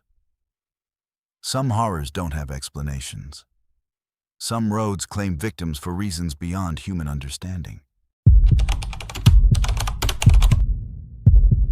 What would you do if you drove past the same billboard, the same mile marker, the same crooked fence post 6 times in a row on a straight highway with your GPS showing normal progress? Would you keep driving hoping to break free? Or would you stop and risk being trapped in that loop forever? I'm going to tell you about the worst night of my life, a night that lasted far longer than any night should. I'm a rational person. I believe in physics, in cause and effect, in the measurable reality of time and space. But on a cold February evening on Highway 36 through Kansas, reality stopped making sense, and I learned that some roads don't follow the rules we think govern the universe. What I experienced challenges everything I thought I understood about how the world works. And even now, 4 months later, I can't fully explain what happened or why I was able to escape when others apparently haven't. It started normally enough. I was hauling agricultural equipment from Kansas City to Denver, running about an hour ahead of schedule. The weather was clear, traffic was light, and I was in good spirits. Highway 36 across Kansas is one of those roads that tests your ability to stay focused. Perfectly straight, perfectly flat, with mile after mile of farmland stretching to the horizon. At night, it's even more monotonous because there's nothing to see except your own headlights and the occasional farmhouse light in the distance. I'd driven this route probably 50 times over my 7 years of trucking. I knew every town, every landmark, every quirk of the road. At approximately 9:47 p.m., according to my dashboard clock, I passed mile marker 118. I remember it specifically because there's a distinctive billboard just past it, advertising a steakhouse in a town 30 miles ahead. And I was thinking about stopping there for dinner. The billboard shows a cartoon cow wearing a cowboy hat. And it's so weathered and faded, it's become a landmark for drivers who run this route regularly. I noted the mile marker, saw the billboard, and kept driving at my usual 70 miles per hour. 4 minutes later, at 9:51 p.m., I passed mile marker 118 again. Same marker, same position, same faded steakhouse billboard with the cartoon cow. My first reaction was confusion. Had I misread the number? But no, I'd been paying attention. I'd definitely passed 118 and should be at 122 or 123 by now. I checked my GPS, and it showed me progressing normally along Highway 36, approaching mile marker 123. But the physical road signs said 118. I chalked it up to a duplicate marker, maybe some road crew error. Kansas DOT had been doing maintenance on this stretch. Maybe they'd temporarily placed markers in wrong positions. I kept driving. 4 minutes later, at 9:55 p.m., I passed mile marker 118 again. Same position, same billboard, same everything. This time my confusion shifted to concern. I looked more carefully at the surroundings, checking for distinctive features. There was a crooked fence post about 100 yards past the mile marker, leaning at a 45-degree angle. There was a slight rise in the road just before the marker. There was a reflector on the sign that was partially missing. These weren't general features. They were specific, unique details, and I was seeing them for the third time. My GPS still showed normal progress. According to the screen, I was at mile marker 127 and making steady advancement toward my destination. My odometer was clicking off miles normally. My speedometer held steady at 70. All my instruments indicated I was moving forward through space exactly as I should be. But the physical world outside my window kept repeating the same 4-minute segment of highway. At 9:59 p.m., I passed mile marker 118 for the fourth time. I grabbed my CB radio and called out, hoping another driver might be in range. "This is eastbound 36. Anyone copy? I'm having a strange situation here. Looking for confirmation on current location." Static answered me. I tried again on several channels. Nothing but empty static, though this stretch of highway usually has decent CB traffic from long-haul drivers crossing the country.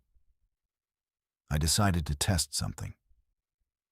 When mile marker 118 appeared for the fifth time at 10:03 p.m., I took my foot completely off the accelerator and started coasting, watching my speed drop from 70 to 60 to 50.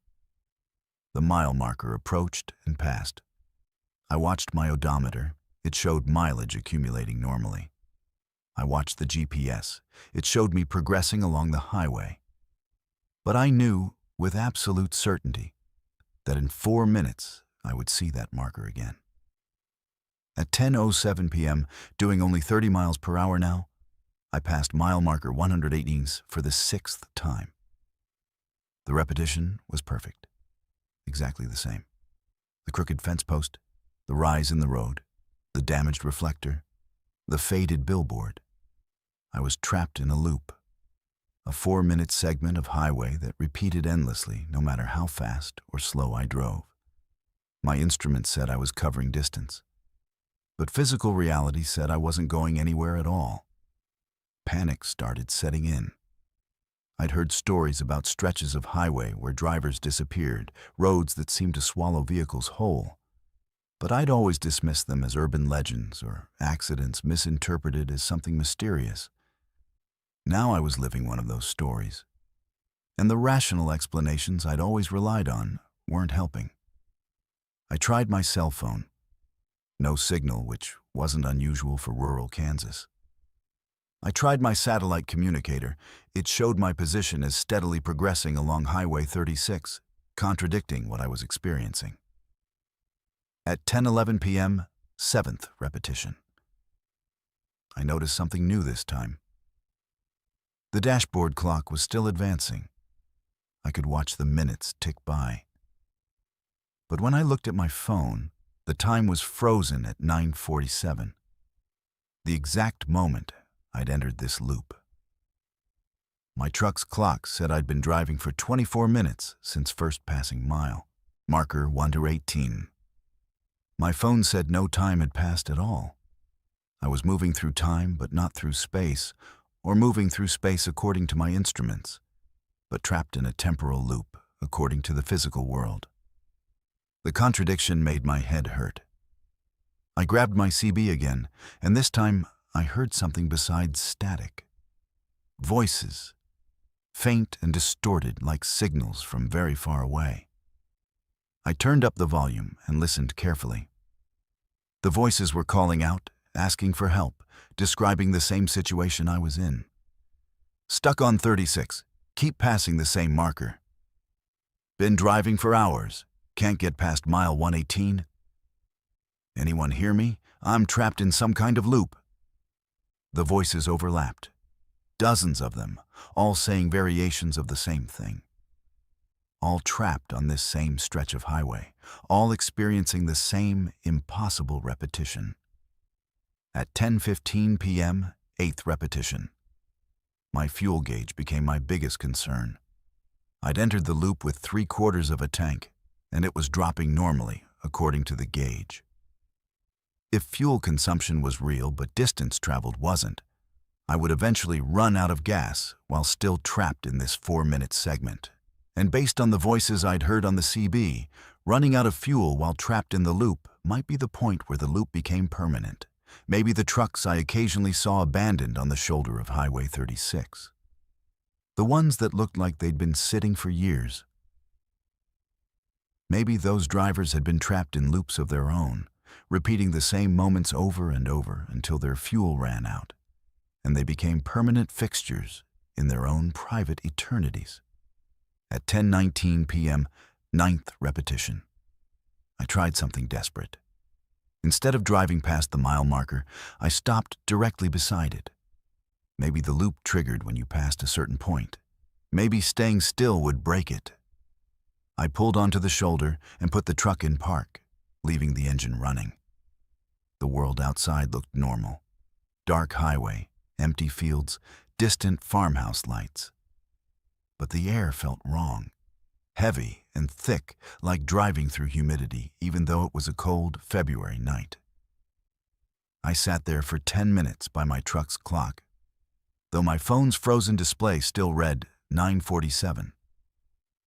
Nothing changed. The highway remained empty. No traffic passed in either direction, which was unusual even at night.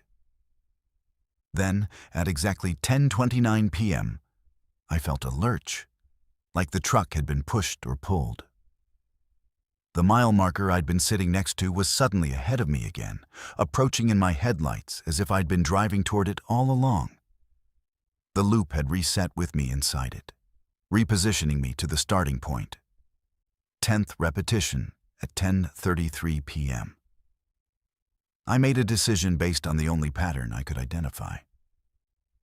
The loop was 4 minutes long. Every 4 minutes, reality reset to mile marker 118. My instruments showed normal progress, but the physical world contradicted them. What if the key was to trust neither the instruments nor the physical markers, but something else? What if I needed to break the pattern not by driving differently, but by perceiving differently? At 10:37 p.m., as the 11th repetition began, I closed my eyes, kept them closed while maintaining steady speed and straight heading on a road I knew was empty. I drove blind through that 4-minute segment, trusting only my sense of time and direction, refusing to look at the mile marker or the billboard or any of the physical landmarks. When 4 minutes had passed by my internal count, I opened my eyes. Mile marker 119. Different billboard, different landscape. I'd broken through. I kept driving, hardly daring to believe it, watching the mile markers advance, 120, 121, 122. The highway was normal again. My phone's clock suddenly jumped forward, catching up to my truck's clock in a dizzying lurch of temporal adjustment. The CB radio crackled with normal traffic. I'd escaped. But here's what haunts me. When I checked my fuel gauge after breaking free, it showed nearly empty. I'd entered the loop with 3/4 of a tank. I'd been trapped for less than an hour, according to any clock. But my fuel level indicated I'd been driving for at least 4 hours, maybe more. And when I finally stopped at a gas station in the next town, the attendant looked at my truck oddly and asked if I'd been driving through bad weather. My truck was covered in dust and grime like I'd driven through a sandstorm, though the night had been clear. The tires showed wear consistent with significantly more mileage than my odometer indicated. I reported my experience to the Kansas Highway Patrol. They were polite but clearly skeptical, suggested fatigue-induced confusion. When I mentioned hearing other drivers' voices on the CB, voices of people trapped in similar loops, they said they'd check missing person reports. 3 days later, a detective called me. They'd found something. A truck had been discovered abandoned on the shoulder of Highway 36, right at mile marker 118. The driver was missing. The truck's engine was running, fuel tank empty. But there was no sign of where the driver had gone. The odometer showed the truck had been driven less than 100 miles. But the engine wear and tire degradation suggested thousands of miles. The dashboard clock was running normally. The driver's phone, found in the cab, showed a frozen time, 9:47 p.m. They asked if I knew anything about it. I told them I didn't, which was technically true. I didn't know the driver. I didn't know what happened to him. But I knew where he was. He was still there, still trapped at mile marker 118, driving through a 4-minute loop that would repeat forever, or until he figured out the same trick I had. Closing his eyes, refusing to see the markers, breaking the pattern by denying its reality. I've driven Highway 36 twice since then, both times during daylight. Mile marker 118 looks completely normal. The faded billboard is still there. The crooked fence post stands at its odd angle. But I don't drive that route at night anymore. Because I know now that some roads have glitches, places where the normal flow of space and time gets stuck in a loop, trapping anyone unlucky enough to enter at the wrong moment. And based on those voices I heard on the CB, dozens of drivers have been caught in loops on highways across the country, repeating the same segments of road forever, their instruments telling them they're making progress, while reality holds them prisoner. My truck still shows the effects of that night. Excessive wear that can't be explained by the mileage driven. A persistent smell of ozone in the cab. And sometimes, late at night, my CB will crackle to life, even when it's turned off, and I'll hear those voices again. Drivers calling out from their loops, trapped in moments that repeat endlessly, asking if anyone can hear them, begging for help that I don't know how to give. What if you walked into a truck stop and saw yourself already sitting there, drinking coffee, wearing the same clothes, with an identical truck parked outside? Would you approach your double? Or would you run before it noticed you? Identity is something we take for granted until it's challenged. We assume we're singular, unique, the only version of ourselves that exists.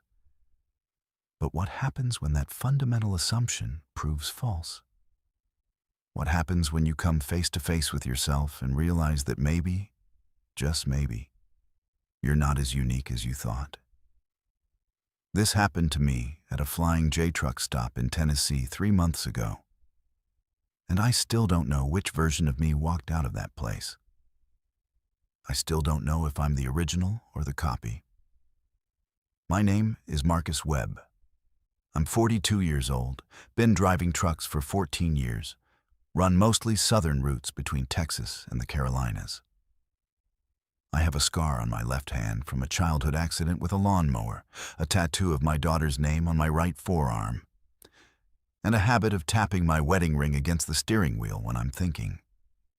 These details matter because they're how I identify myself, how I know I'm me and not someone else. Or at least, they used to be how I knew. It was a Tuesday morning in early March, around 6 a.m. I'd been driving since midnight, hauling electronics from Memphis to Charlotte, and needed to stop for fuel and breakfast. The Flying J outside of Jackson was one of my regular stops. I knew the layout, knew which pump was fastest, knew the waitress who worked the morning shift usually had the coffee fresh by 6. Routine, familiar, safe. I pulled in, parked my Peterbilt in the back row like always, and headed inside. The place was moderately busy for that hour. Maybe a dozen other truckers scattered around the restaurant area, a few drivers paying for fuel at the counter. Normal truck stop morning crowd. I grabbed a cup of coffee from the dispenser and turned toward the seating area to find a booth. That's when I saw him. Saw me. Sitting at the counter, wearing the same red flannel shirt I was wearing, the same jeans, the same boots. Same build, same posture, same everything. He had his back to me, but I could see his reflection in the mirror behind the counter. And it was my face. My exact face. My first thought was twin. Maybe I had a twin I didn't know about, separated at birth or something.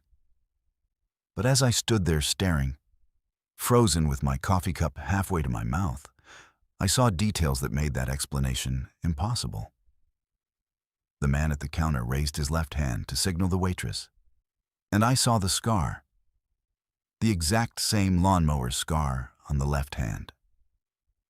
He reached for his coffee with his right hand, and the motion revealed a tattoo on his forearm.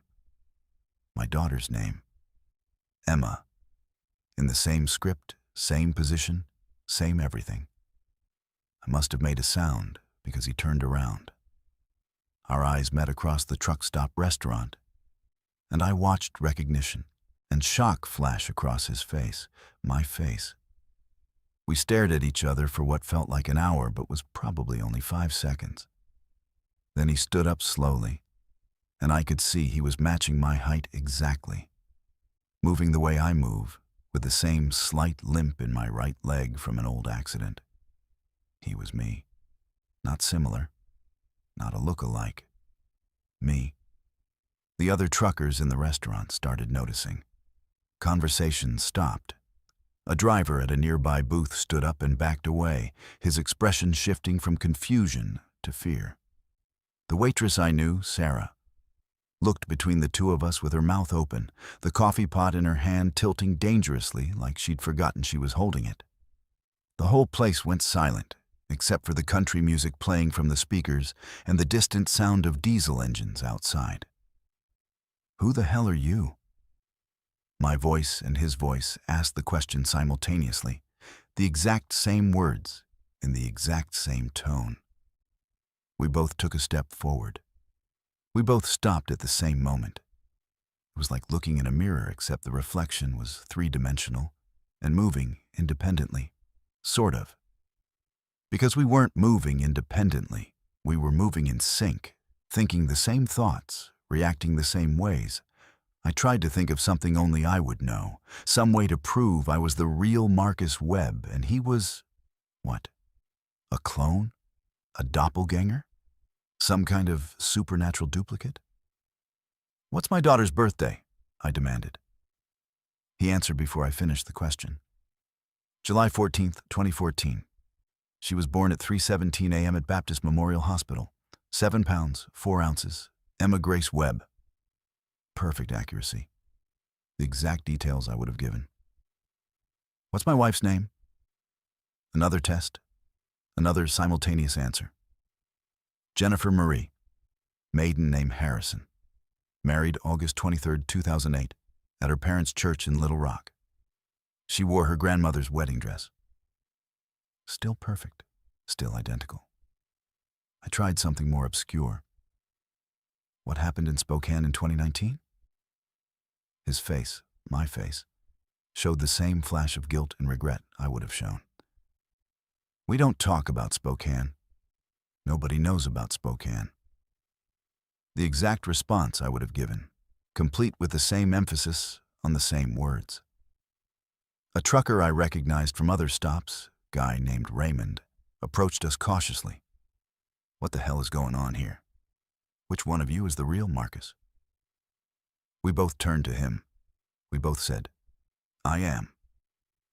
Raymond backed up fast, nearly tripping over a chair. "This ain't right. This ain't natural. I'm calling the cops." That snapped me out of my shocked paralysis. "No, don't call anyone. I don't know what this is, but bringing cops into it won't help." The other me nodded. He's right. We need to figure this out ourselves. We were agreeing with each other, finishing each other's thoughts, moving in unconscious synchronization. Sarah, the waitress, set down her coffee pot with shaking hands. "Marcus, I don't know which one you are, but you've been sitting at that counter for the past 2 hours, since 4 a.m. You told me you got here around 3:30, parked, and came straight in." I shook my head. "That's impossible. I just got here. I pulled in 5 minutes ago." But even as I said it, doubt crept in. I checked my phone for the time. 6:07 a.m. I checked my last GPS checkpoint. It showed I'd arrived at this Flying J at 3:42 a.m. over 2 hours ago. But I didn't remember that. I remembered driving through the night, arriving just a few minutes ago, walking in and seeing myself. The other me was checking his phone too, his expression showing the same confusion I felt. My GPS says the same thing. Arrived at 3:42. But I remember getting here just now, right before you walked in.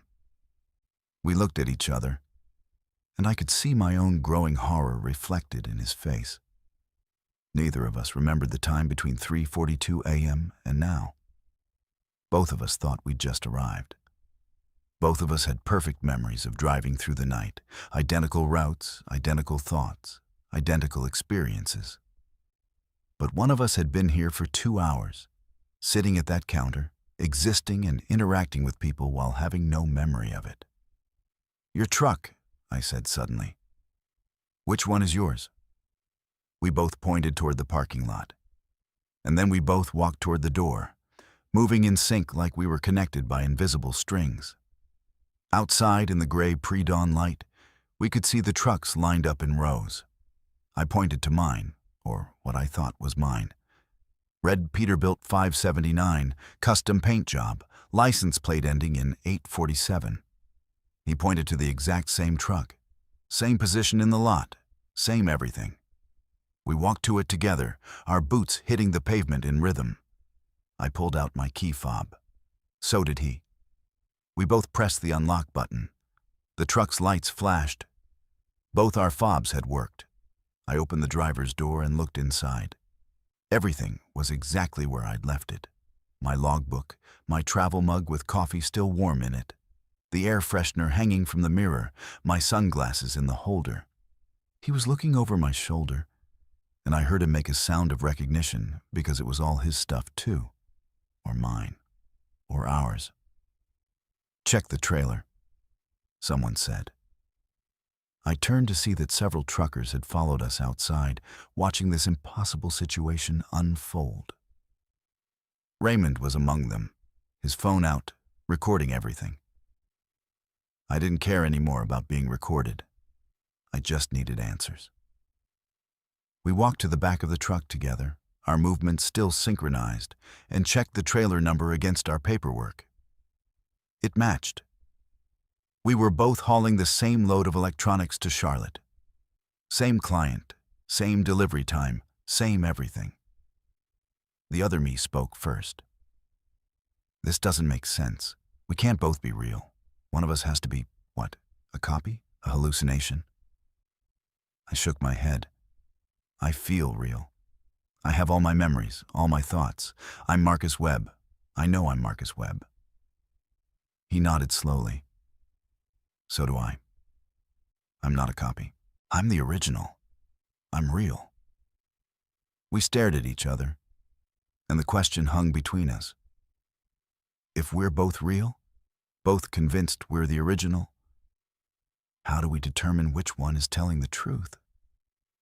Sarah had come outside too. "The Marcus I've been serving coffee to for the past 2 hours. You seem normal. We talked about your daughter's upcoming birthday, about the weather, about roots. You were just you. Normal Marcus who stops here every week." She looked between us, unable to determine which one she'd been talking to. "You both look exactly the same to me. Sound exactly the same. I couldn't tell you apart if my life depended on it." Another trucker, woman named Diane, spoke up. "I passed one of you in the parking lot around 4 a.m., nodded hello. You, whoever you were, nodded back. That was over 2 hours ago." She looked at me, then at him. "But I can't say which one it was. You're absolutely identical."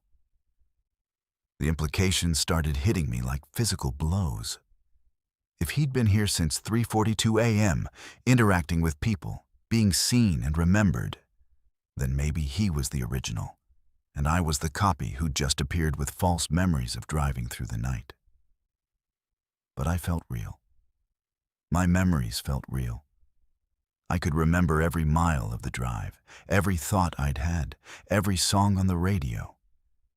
How could those memories be false if they felt so genuine? "We need to see a doctor," the other me said. "Or a scientist, someone who can test us, figure out what's happening." I agreed, but even as I did, I realized the problem. We couldn't both show up claiming to be the same person. One of us would be declared an imposter, possibly arrested, definitely questioned. Our lives, my life, would be destroyed by investigation and suspicion. And we both knew it because we both thought the same way. "One of us needs to leave," I said quietly. He nodded, understanding immediately. "We can't both exist in the same space. It's not sustainable. One of us has to take the truck and continue the route. The other has to..." He trailed off because neither of us knew what the other should do. Disappear? Hide? Try to build a new identity? We stood there in that parking lot surrounded by witnesses, two identical men making an impossible decision. Finally, I spoke. "I'll go. I'll take the truck and finish the delivery. You figure out what to do." He looked relieved and guilty at the same time. "Are you sure?" I wasn't sure at all, but I nodded. "Yeah, I'm sure. Maybe I was the copy. Maybe I was the one who didn't belong. Maybe letting the other me continue living our life was the right choice." I climbed into the truck, started the engine, and pulled out of the Flying J without looking back. In my mirror, I could see him standing in the parking lot, watching me go, surrounded by confused truckers trying to make sense of what they'd witnessed. I drove for 3 hours before I pulled over at another truck stop and really processed what had happened. I'd met myself. I'd met another version of me who was identical in every way, who had equal claim to being Marcus Webb. And I'd voluntarily given up my life, my identity, my existence so he could continue. But here's what keeps me awake at night. What if I made the wrong choice? What if I was the original and he was the copy, and I just handed my entire life over to an imposter? What if Jennifer is living with a version of me that isn't really me? What if Emma is being raised by someone who looks like her father, but isn't? I completed the delivery to Charlotte. I've continued driving, continued living as Marcus Webb. But I don't call home anymore. I don't know what I'd say. I don't know if the Marcus Webb who answers has always been there, or if he's the one who appeared at a Flying J in Tennessee and took over a life that wasn't his. Sometimes I wonder if there are more of us. If somewhere else on the highway, another Marcus Webb is driving another identical truck, convinced he's the original, unaware that he shares existence with multiple versions of himself. Maybe we're all copies. Maybe the original Marcus Webb disappeared years ago, and we're just echoes, replications that spring into being at random moments. Each one convinced they're real. Each one living a life that feels genuine, but might be nothing more than a sophisticated copy. I saw my reflection in a gas station window yesterday and didn't recognize myself for a moment. Had to check my scar, my tattoo, my wedding ring to confirm I was still me.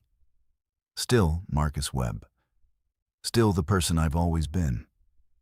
But the doubt never fully goes away, because I know now that identity isn't as solid as we think.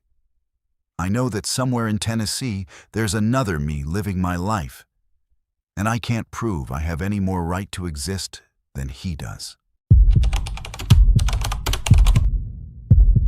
Imagine driving into a fog bank that doesn't just obscure your vision, but projects your worst memories onto the mist like a movie screen, forcing you to relive every mistake and regret.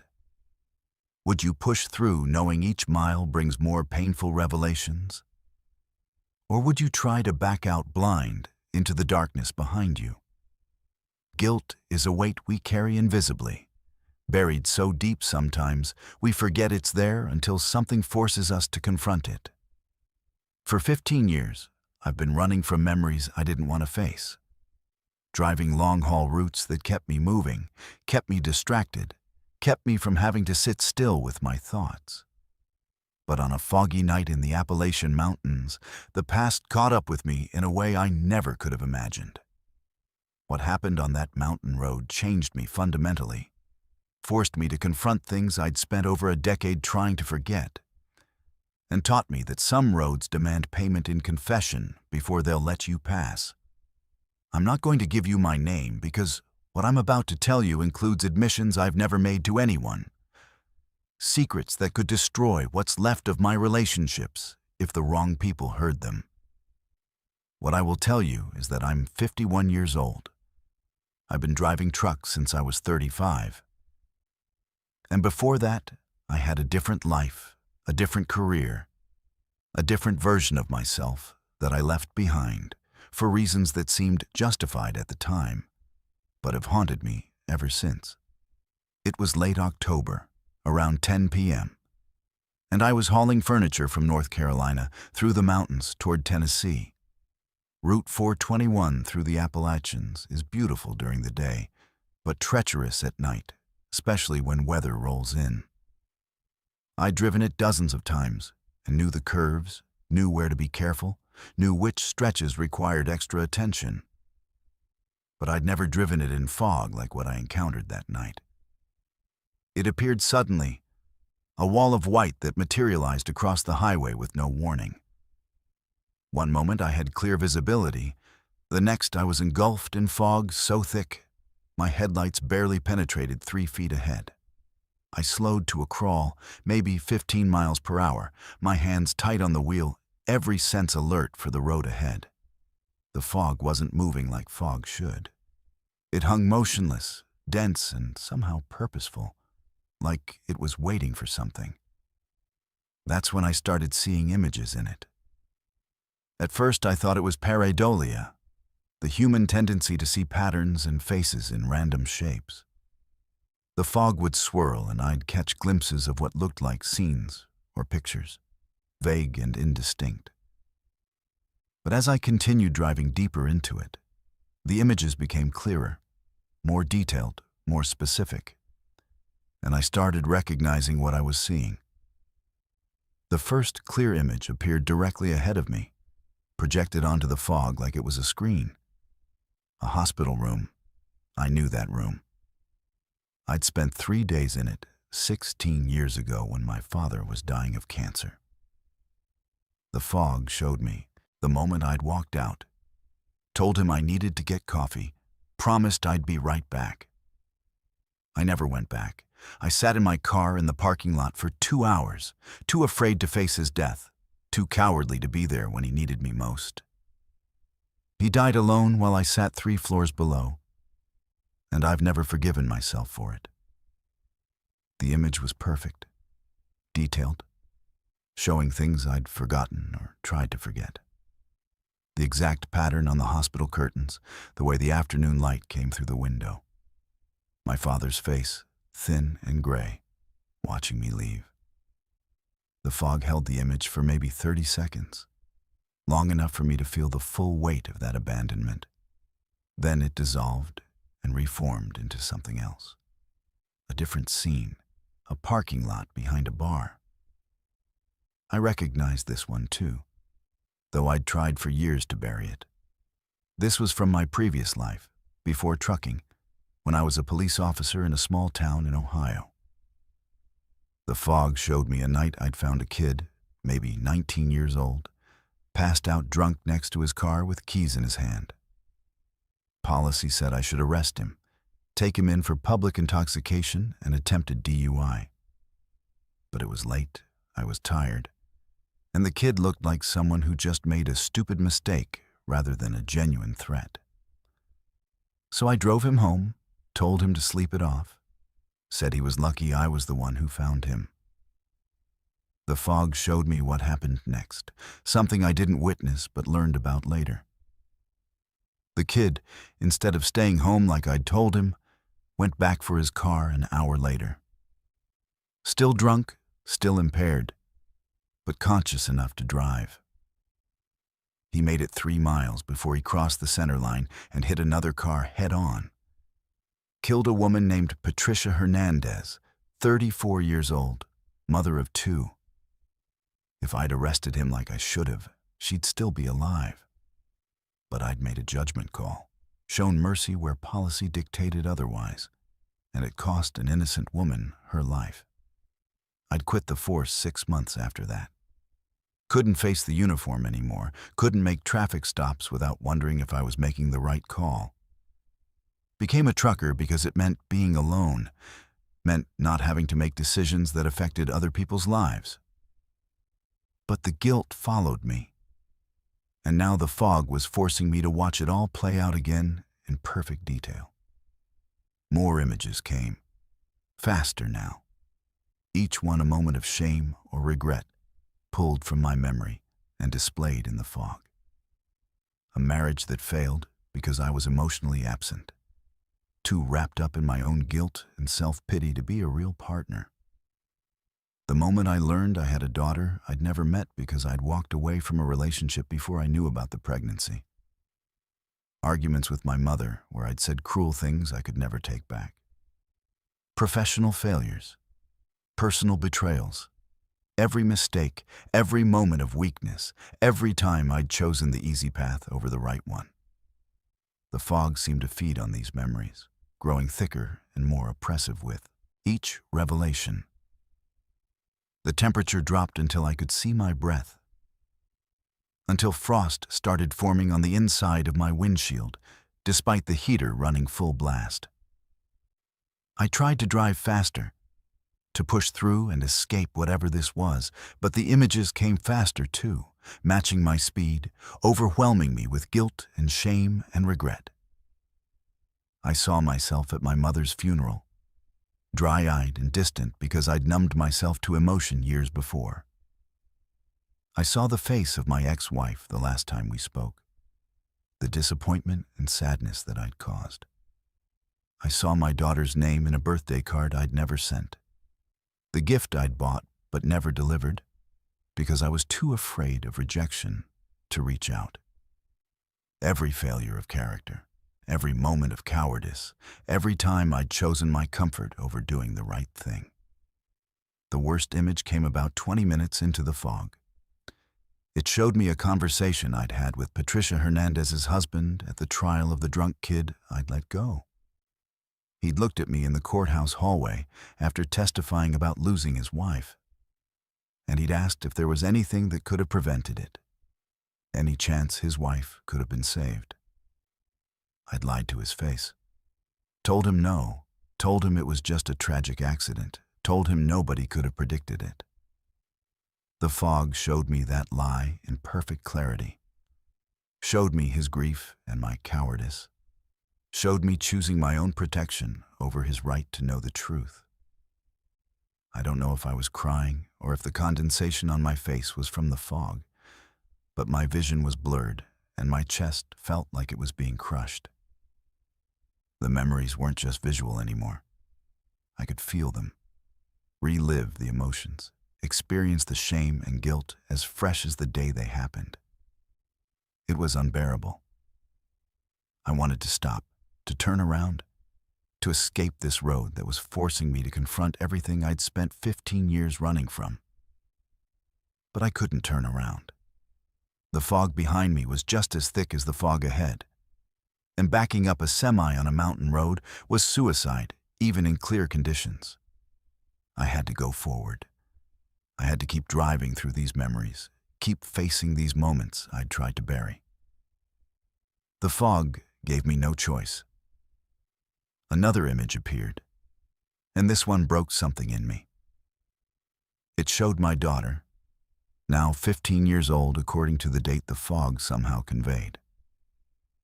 I'd never met her, never reached out beyond a few child support payments arranged through lawyers. The fog showed me her face, showed me a girl who had my eyes and her mother's smile, showed me a life I'd chosen not to be part of. And then the image shifted, showed me her asking her mother about me, asking why her father didn't want to know her. Showed my ex-partner lying, making excuses for me, protecting our daughter from the truth that her father was simply too broken and too cowardly to face his responsibilities. Something shifted in me at that moment. Maybe it was the accumulated weight of all the memories. Or maybe it was seeing the direct impact of my choices on an innocent person who'd done nothing to deserve my abandonment. But I stopped trying to escape the fog.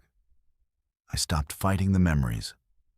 I started watching them fully, accepting them, acknowledging every moment of failure without excuse or justification. The fog responded. The images became less accusatory, more reflective. Instead of just showing my failures, it started showing context. The fear I'd felt watching my father die, the terror of losing the person who defined so much of my life. The exhaustion and burnout that had clouded my judgment the night I let that kid go.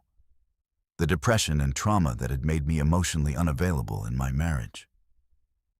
The fog wasn't excusing these failures, but it was showing me the whole picture, helping me understand the person I'd been in those moments.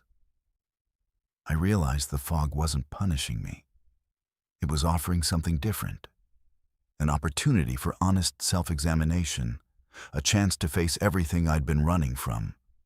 The memories were painful, but avoidance had been more painful in its own way, a constant background radiation of unprocessed guilt that had poisoned 15 years of my life. I started talking out loud, addressing the fog, addressing the memories, addressing myself. "I'm sorry," I said, my voice hoarse. "I'm sorry I wasn't there when Dad died. I'm sorry I made the wrong call that night and Patricia Hernandez paid for my mistake. I'm sorry I failed Sarah in our marriage. I'm sorry I abandoned my daughter. I'm sorry for all of it." The confessions poured out of me, every regret and failure spoken aloud for the first time. And as I spoke, the fog began to thin, not disappear, but become less dense, less oppressive.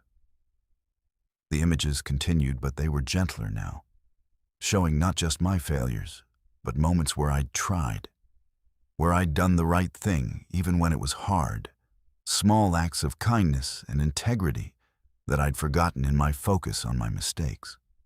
The fog showed me staying with a homeless veteran at a rest stop until paramedics arrived for his medical emergency. Showed me helping a stranded driver change a tire in dangerous conditions. Showed me the letters I'd written to Patricia Hernandez's family but never sent. Apologies and explanations I'd been too afraid to share. Showed me the birthday cards and gifts I'd bought for my daughter over the years. Tangible evidence that even in my avoidance, I thought of her, cared about her. I drove for what felt like hours, but was probably only 40 minutes. The fog gradually released me, thinning from impenetrable white to wispy tendrils, to finally just normal mountain mist. When I emerged on the other side, the highway was clear, and I could see the lights of a small town ahead. I pulled into a truck stop, parked, and sat in my cab shaking for a long time. I made phone calls that night, called my ex-partner for the first time in 15 years. Had a conversation that was awkward and painful, but honest. Asked about my daughter, was told she'd asked about me recently, wanted to know if meeting was possible. Said yes. Said I wanted to meet her, wanted to try to be some kind of presence in her life if she'd allow it. Set up a meeting for the following month. Called Patricia Hernandez's husband. He still lived in the same town, still had the same number somehow. Told him the truth about the night his wife died. Told him about the drunk kid I'd let go. Took responsibility for my role in the chain of events that led to her death. He was quiet for a long time after I finished. Then he said something I didn't expect. "Thank you for telling me. I've wondered for years if something could have prevented it. This doesn't bring her back, but knowing helps somehow." He didn't forgive me, I didn't deserve forgiveness, but he acknowledged the confession, and that was enough. I've driven that stretch of Route 421 3 times since that night. Haven't encountered the fog again. Haven't seen my memories projected like movies onto the mist. But I don't need to anymore. I've faced what I needed to face. I've started the process of addressing my failures instead of running from them. My daughter and I have met twice now. We're building something tentative but real. I can't undo the past, can't bring back Patricia Hernandez or the years I lost with my daughter or my father's final moments. But I can stop running. I can stop letting guilt poison everything I touch. I can try to be better going forward, make different choices, face my responsibilities instead of avoiding them. The fog taught me that memory isn't punishment. Avoidance is punishment. Confronting our failures, acknowledging them fully and honestly, is the only way to move beyond them. Some roads demand we pay a toll before we can pass, and sometimes that toll is truth, confession, and the courage to stop hiding from who we've been. What if your GPS suddenly showed an exit that doesn't exist on any map, glowing faintly in the darkness, and every fiber of your being screamed at you to take it, even though you know drivers who follow phantom exits are never seen again? Would you fight the compulsion and stay on your route? Or would you surrender to the pull of the unknown? There's a legend among truckers that's been passed down for generations, whispered in truck stops and shared on CB radios during lonely night drives. They call it the last exit. It appears on highways across the country, always at night, always when you're alone, always when you're at some kind of crossroads in your life. The exit glows with a light that doesn't come from normal street lamps, and it pulls at you with a compulsion that's almost impossible to resist. According to the stories, hundreds of drivers have taken the last exit over the decades. None of them have ever come back. Their trucks are found abandoned on the shoulder, engines running, no sign of where the drivers went or what happened to them. I've been driving trucks for 19 years, and I've heard the last exit story more times than I can count. Always dismissed it as folklore, the kind of legend that grows in the telling, becoming more dramatic with each retelling. Truckers love their ghost stories and urban legends, and I figured the last exit was just another campfire tale to pass time on boring routes. I was wrong. The last exit is real, and 3 weeks ago it appeared for me on Interstate 90 through the Pacific Northwest. I'm writing this now because I don't know if I'll be around to tell it later. I don't know if I made the right choice, and I don't know if the choice was even mine to make. It was late April, just past midnight, and I was hauling timber from Oregon toward Seattle. The highway was empty, which isn't unusual for that time of night on that stretch of road. Dense forest on both sides, mountains in the distance, the kind of landscape that feels ancient and indifferent to human presence.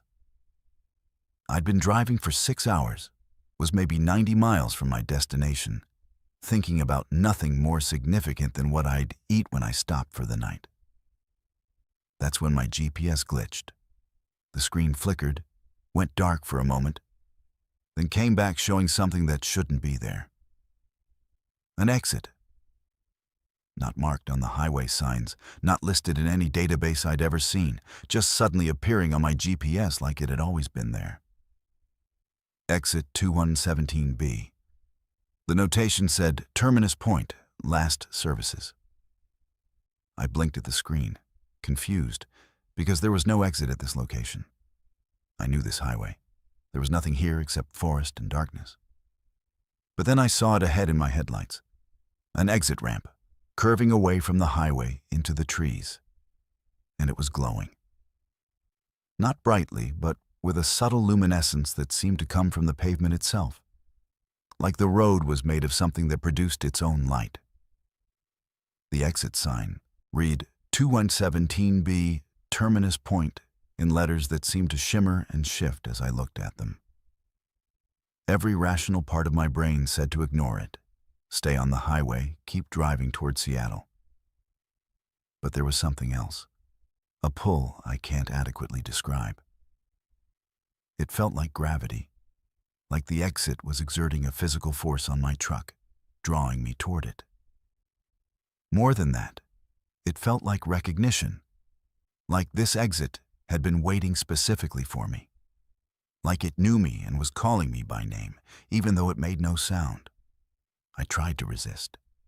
I gripped the steering wheel harder, kept my eyes on the highway ahead, told myself it was just exhaustion or some kind of optical illusion.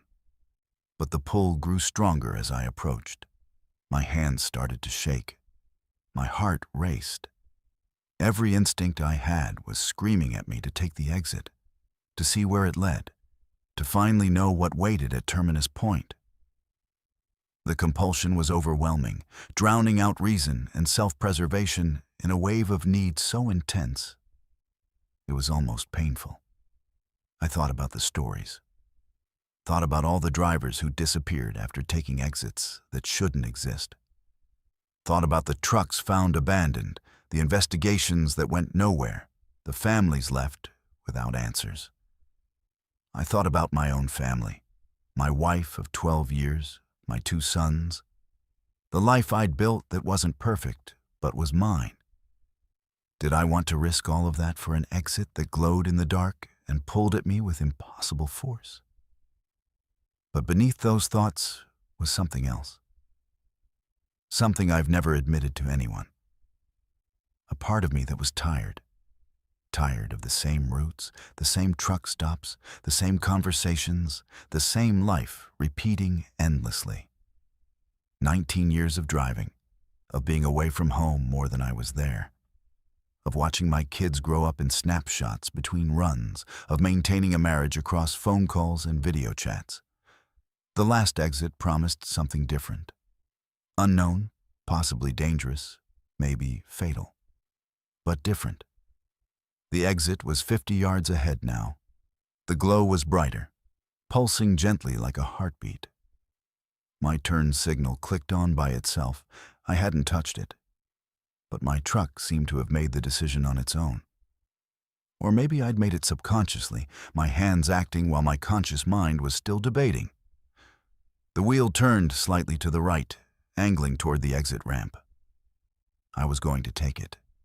Despite everything I knew, despite all the warnings, despite the rational terror screaming in the back of my mind, I was going to take the last exit. In that moment, as my truck drifted toward the exit and the glow surrounded my windshield, I saw something that made me hesitate. Reflected in my mirror, barely visible in the darkness behind me, were lights. Dozens of pairs of headlights stretched back along the highway as far as I could see. Trucks, all heading toward this same exit, all being pulled by the same compulsion. I realized I wasn't alone in this. The last exit wasn't calling just to me. It was calling to all of us, every driver who'd reached some breaking point, some moment of exhaustion or desperation or simple curiosity. I saw the trucks in my mirror clearly now, and they weren't all modern rigs. Some looked old, vintage models from decades past. Some were translucent, ghost-like, barely visible. And I understood. These were all the drivers who'd taken the last exit over the years, still traveling that road, still approaching that glowing ramp, caught in an eternal loop of the moment they'd made their choice. Or maybe they'd already taken it, and this was what waited on the other side. An endless highway leading to an exit you could approach forever, but never fully reach. My foot moved to the brake. Not a conscious decision, just a reaction to seeing those phantom trucks, to understanding what taking the last exit might actually mean. I slowed down. The compulsion pushed back, grew stronger, tried to force my foot back to the accelerator. It felt like hands on my shoulders, like voices in my head, like every regret and what if and road not taken in my life was pulling me toward that exit with combined force. I thought about my oldest son, 16 years old, who'd asked me last month to teach him to drive. I'd said maybe, said I'd be home soon, said we'd do it next time I had a few days off. How many times had I said that?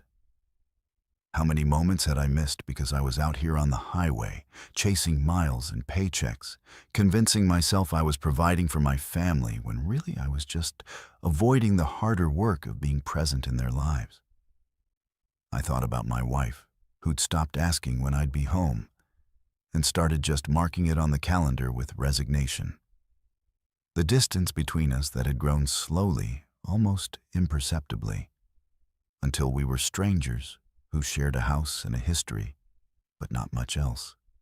I'd blamed the job, blamed the economy, blamed everything except my own choices to take longer routes, accept more runs, stay out on the road where everything was simple, and my only responsibility was keeping the truck between the lines. The last exit promised escape from all of that. Release from the weight of expectations and responsibilities, and the grinding monotony of a life that felt like it was happening to me rather than being lived by me. But looking at those ghost trucks in my mirror, I realized escape isn't the same as freedom. Taking the last exit wouldn't solve anything. It would just be the final, ultimate act of avoidance, the ultimate abandonment of everyone who depended on me. My truck was halfway into the exit lane now, the glowing pavement directly beneath my wheels. The pull was so strong I could barely breathe. But I made a choice. I cranked the wheel hard to the left, fighting against the compulsion, fighting against my own exhaustion and doubt and desire to just give up. The truck lurched back onto the main highway, tires squealing, the whole rig shuddering with the violent correction. The last exit flashed past on my right, the glow fading behind me. In my mirror, I watched it recede, watched those phantom trucks continue their approach to that glowing ramp, watched the exit itself shimmer and fade until it was gone completely, like it had never existed at all. My GPS flickered again, and when it stabilized, exit 2117B was gone from the display. The highway stretched ahead, normal and dark and mundane. I pulled over at the next rest area and sat shaking for 20 minutes. Then I called my wife. It was late, nearly 1 in the morning, but she answered on the second ring with worry in her voice, because I never call that late unless something's wrong. I told her I loved her. Told her I was coming home after this run and taking a week off, no excuses, no last-minute loads. Told her I wanted to teach our son to drive, wanted to have dinner as a family, wanted to be present instead of just physically there. She was quiet for a moment, then said, "Okay." Just okay. But I could hear something in her voice that had been missing for a long time. Hope, maybe, or just surprise that I'd finally said what she'd been waiting years to hear. We talked for an hour, really talked, about things we'd been avoiding, about the distance between us, about what we both wanted going forward. It wasn't a magic fix. One phone call doesn't undo years of absence and avoidance. But it was a start. I've thought about the last exit every day since that night. Wondered what would have happened if I'd taken it. Wondered where it leads and what terminus point really is. The romantic part of me wants to believe it's some kind of trucker's paradise. A place where the road goes on forever and you're free from all earthly concerns. The realistic part of me knows it's probably just death or disappearance, or some kind of supernatural trap that feeds on exhausted drivers who've reached the end of their rope. But here's what I've realized. The last exit isn't really about the destination. It's about the choice. It appears when you're at a crossroads, when you're so tired of your life that escape seems preferable to continuing. And in that moment, you have to decide if you're going to run from your problems or face them. I chose to face them, chose to go home, have hard conversations, make changes in how I live and work. Chose my family over escape. The last exit is still out there. It appears for other drivers on other nights, offering the same impossible choice. Maybe some of them take it. Maybe that's their right, their decision to make when the weight becomes too heavy to carry. I don't judge them. I came within feet of taking it myself. But I'm glad I didn't. I'm glad I chose to stay, to fight through the exhaustion and doubt and fear, to bet on the possibility that life could be different if I made different choices.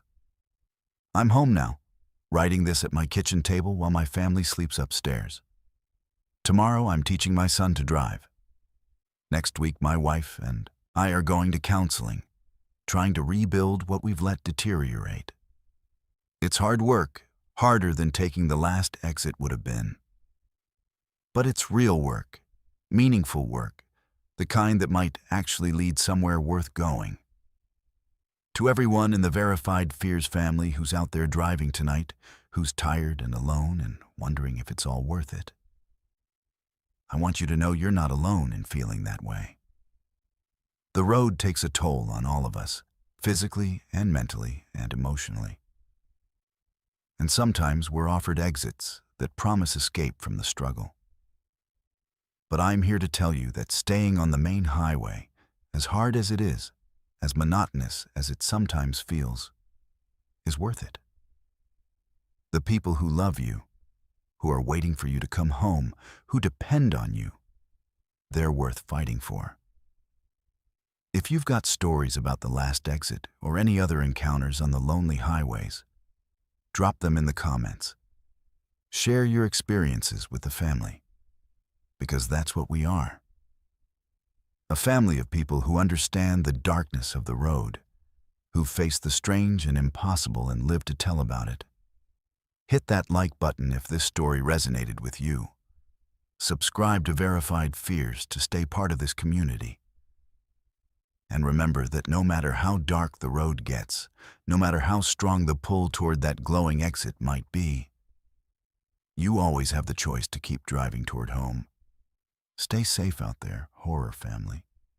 The road is long, but we travel it together, and that makes all the difference.